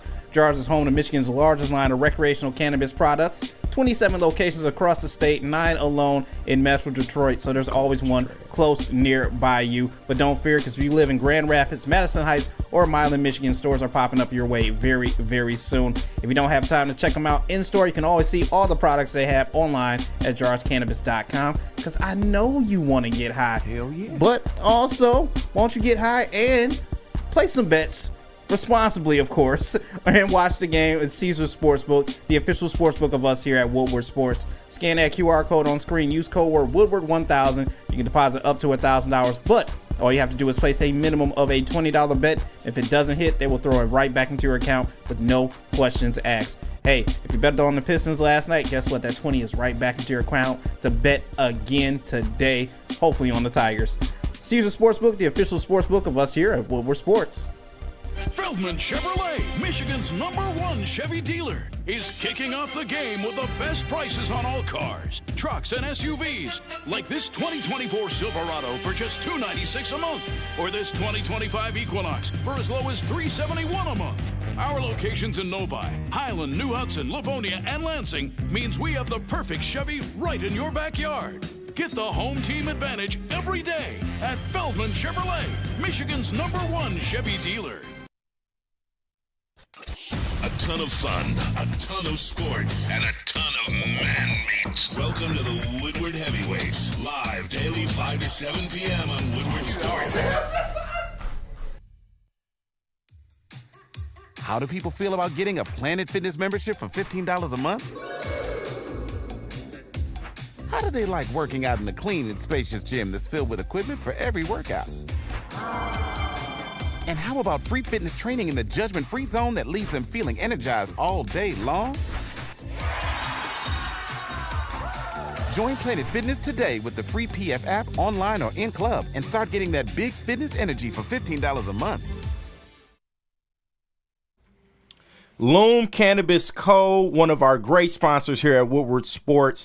But did you know that they've got all the brands that you love now for less? What? With unbeatable prices, a wider selection, and the best loyalty program, Loom is the premier destination for new and experienced shoppers like myself alike. Experience Michigan's #1 recreational dispensary at one of their 38 locations. Use WSN or code WSN30 for 30% off your entire order, online or in store, and you can get all of this by visiting loom.com. Absolutely. And Feldman Chevrolet of Novi, Detroit's #1 Chevrolet dealer and the Chevrolet dealer of the year for 6 consecutive years. They've got deals of the month. You get a 2025 Chevy Silverado 1500 crew cab for just $199 a month. You can also get a 2025 Chevy Equinox for like $249 a month. Come see George Hawes and his team at Feldman Chevrolet of Novi. Hey, and we are back at his Wake Up Woodward, and we won't even belabor it. Let's just get sparking, man. Word to all of the different brands that we got on the network now. The word to all the dispensary. Shout out. And now it's time for the most electrifying segment on the internet. Bum, bum, bum. It's What's Trending with JB. Live on Wake Up Woodward. The man that didn't get proposed to last night, JBSmooovv. Shout out to the young lady that got proposed to last night at the Pistons game as well too. But what's up, chat family? What's going on, fellas? I gotta start this off with some news because I gotta look out for my skinny fat kids out there. Once again, some food items that we got going on right now being released today. I don't know if you guys love peanut butter. I'm not a fan of peanut butter, but depends on what it is. Reese's PB&J sandwich kits are now out. Ooh. I'm hearing some groans there. I'm on the fence. I love Reese's peanut butter. Try it. I like jelly. I do like a PB&J. Chocolate bread. What's that? Yeah, maybe that's the bread throwing me off. Is that what is that? Yeah, so the kit includes a Reese's creamy peanut butter, rich chocolatey sandwich spread, and classic strawberry jelly. I think that bread is just that looks like pumpernickel. That's strawberry jelly. Or rye bread. I like just regular PB&J with grape jelly. I don't like strawberry jelly in my PB&J, but I love strawberry jam. That's right. I do it. You guys trying this? I do it. Why not? I try it. You tried it? Ain't the worst thing. All right, that's not bad. At least you're trying something like that. I don't know if you want to try this though. I'm not too familiar with this company, but and that's mainly probably because I don't have kids. But Frida, does anybody know Frida? I've heard of it. Is it like chips or something? I've heard of that brand before. No. Frida's? Frida, but they're trying something new this year. Breast milk ice cream. Sign me up. Well, damn. Hey, I'm on board. Well, damn. Is it Cambodian breast milk? Interesting. JBSmooovv live from the Tea Times booth. There's worse On a shit Tuesday. Bring it on a Tuesday. Bringing us riveting. It's worse reporting. shit that you can get than breast milk ice cream. That's all I'm gonna say. I'm just throwing that out there. KG's a fan of the breast milk, I see. I'm not, but I do it. Breast milk ice cream. Is anybody trying this? Shout out Chappelle. I mean, I think all of us are gonna try it. Right. Let's not lie. We'd all try a bite. I mean, I've heard that it was like Right. sweet. Keep it real, Chase. Stand on business, Chase. We'd all try it. Let's be real. I'm scared, man. I don't know. I mean, yeah, I probably would, but You're taking a spoonful. Oh, there's some sickos in the chat that's definitely doing that. Do you go back for a second? Who knows? But you're trying the one. that's fair. Trying the two. Two of them things. Cambodian. Dark hash, is it organic? Yeah, you're so familiar with that. I'm serious. Shout out Chappelle. He influenced my life in ways I didn't know. swear. Grew up and married a Cambodian. Yeah. When JB dropped out, I immediately looked over at you. Hey, look, this is just what I found. Hey, they got breast milk ice cream. If you want to try it, give it a shot. That is you new right never there. know. You never know. You might like it. Once again, we're headed back to the gym, everybody. Of course. This has become the gym segment now. I'm gonna tell you right now. TGT segment. So wait, would you call that if they got like a chocolate vanilla swirl, would that be like a titty twister? Whoa! It's on a roll today. Phil does ask. Can't stop him. Isn't all milk breast milk? Technically, that's the smartest shit Phil to say. But we're being real. I'm about to say like Phil, like a blind nut finds a squirrel, right? That's a high question Well, like, right there. What about like a cow's udder? Do you consider like an udder a breast? Yes. I mean, what else is it? A penis? I think it's an udder. Let's ask Google. That is, I think that would be considered a cow's There's breast. at least a memory, right? Because on a dog, when the dog got all the nipples and shit, that's a breast. How Like, did we Okay, get yeah, here? I guess it's equivalent to a breast. I never thought of it like that, but you thought it was a PP. only girl cows have those. What are you talking about? That's why they're called we cows. get here? Male cows are called bulls. They could be trans cows. like there's no such thing as a male cow. It's called- Are you hating on the trans cows right now? Look at Stick walking in like, what the hell are they talking about? How did we get here? Stick, How did we Stick. get here? Hold on, Stick. Would you try breast milk ice cream? Yes or Show no? it to him, JB. No. No? No? No. Really? You guys shocked by that? Yeah, a little bit. Yeah. I thought you were a real man. Oh, you're shocked by that? I thought you were a real man. Yeah, show him the ice cream. Show him. It looked good. It looked decent. It doesn't look bad. Well, Like, of course, it's ice cream in a picture. It's gonna look good. You're breast not milk doing ice it. cream. From a Cambodian woman? Yeah, that's the first thing I asked. Was it from a Cambodian? No, only if it's from a Cambodian woman. No. Just regular breast milk ice cream. Sorry, I need mine imported. I need my imported. I don't want none of this classic. domestic. Right. Domestic Right. I've been trying so hard. I feel like imported. I don't want to say, but I'm gonna get in trouble, dog. I'm gonna get in trouble if I say everything I want to say. Oh yeah, your wife's Cambodian. Yeah. Thanks, Stick, for pointing that out. No, I'm saying like, oh man, This guy's got a hot girl. I might try it. And I got a 1-year-old at home. I just came in here because I thought this was hilarious.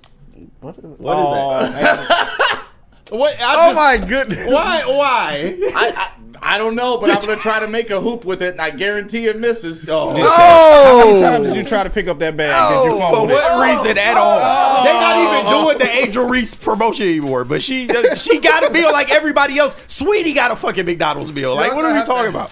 Y'all have to have a hate watch party when they play each other. I swear, bro. My only disappointment is that this is not a trash bag.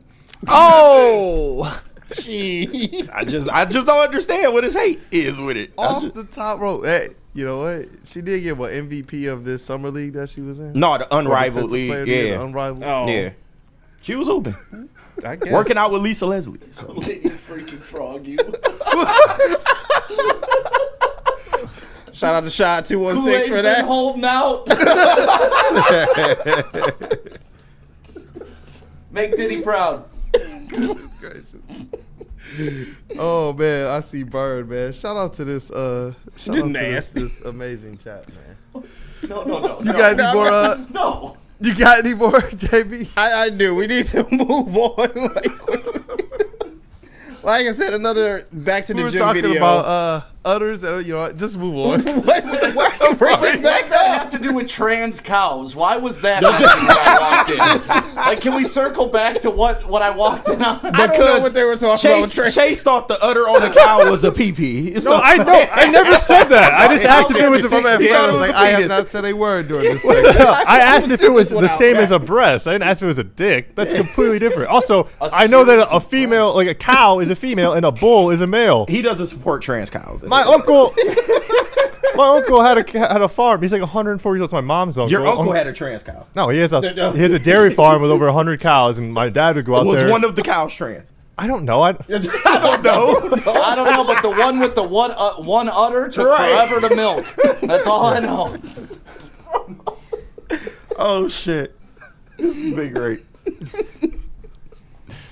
So I would just move on from this. Yeah, probably should. Let's just end what's trending with this. Once again, lock in another TGT. Another TGT in training. Frogs. Oh, come on, young boy. You too young to even be doing this. You gonna June stunt your 25. growth. You got it. You gonna stunt your growth. Oh, you can see. You can do it. Look at his face. Look at his face. No. You got it. Oh! Wow. He let it go. He let it go. You almost had it, man. Almost It's had like it. leaning. That's how you know. Oh shit! Help that brother!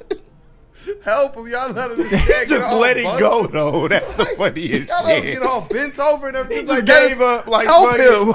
He just gave up. Like, I can't do this shit, bro. Where the spotters at? I mean, You're not right supposed to there. wait Spotter, until right? he gets Right like right effed there. up. He just- All right, spot him now. He's injured. My man gave up mid pull up. Like, that's crazy. You already knew. Look at his hips. His hips was shaking, bro. You can't let the bar go, though. That's crazy. Oh. And they just laughing.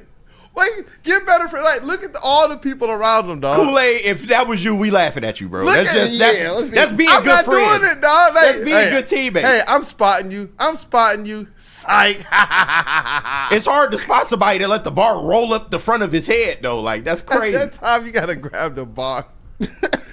Didn't let my man get assaulted by the weight bar, bro. Hey, it was his choice. It was his idea. So that's it for what's trending, you guys. Oh man, JBSmooovv as always cooking up the best content for what's trending. I don't know how we got on cows. Yeah. Trans cows has taken over the chat, so.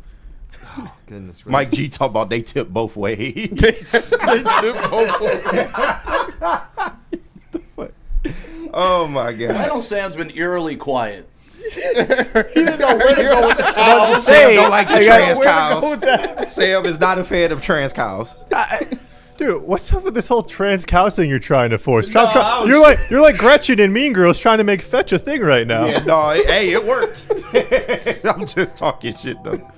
Oh my god. Hey, is that a show for today? I think that's a show. Wipe the tears on my eyes. I know tomorrow we got the legend Rod Beard on with us to talk about.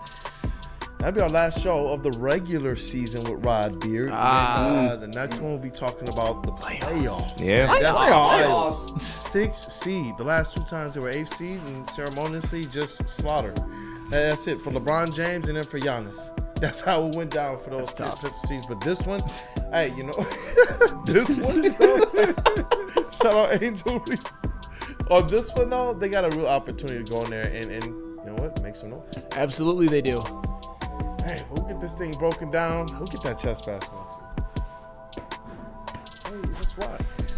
Let's go Tigers, man. They got another one at 110. You got Terry Skubal on the mound. But before that, you want to make sure you tap in with Big D Energy on the way. And stay tapped in with Woodward Sports, both on socials and the network. It's been a great show today, chat family, because you guys have been a big part of it. The interaction in the chat, y'all been making me crack up today.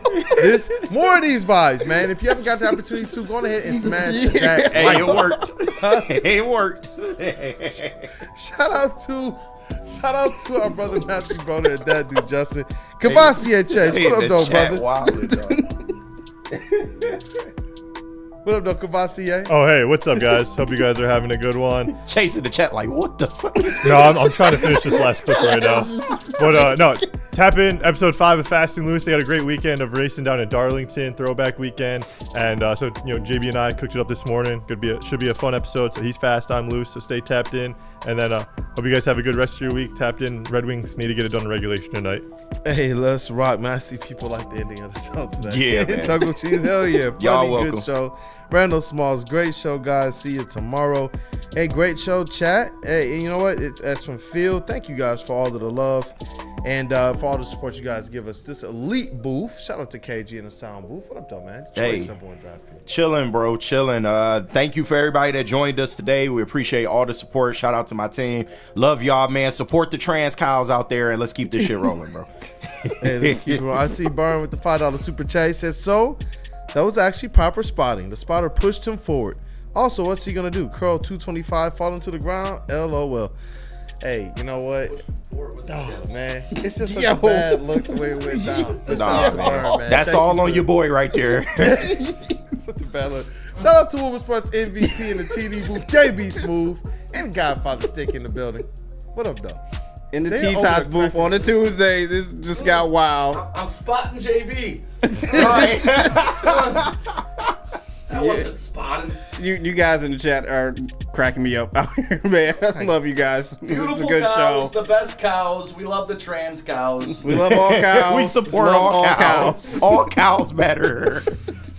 Gonna have a walk with the cows.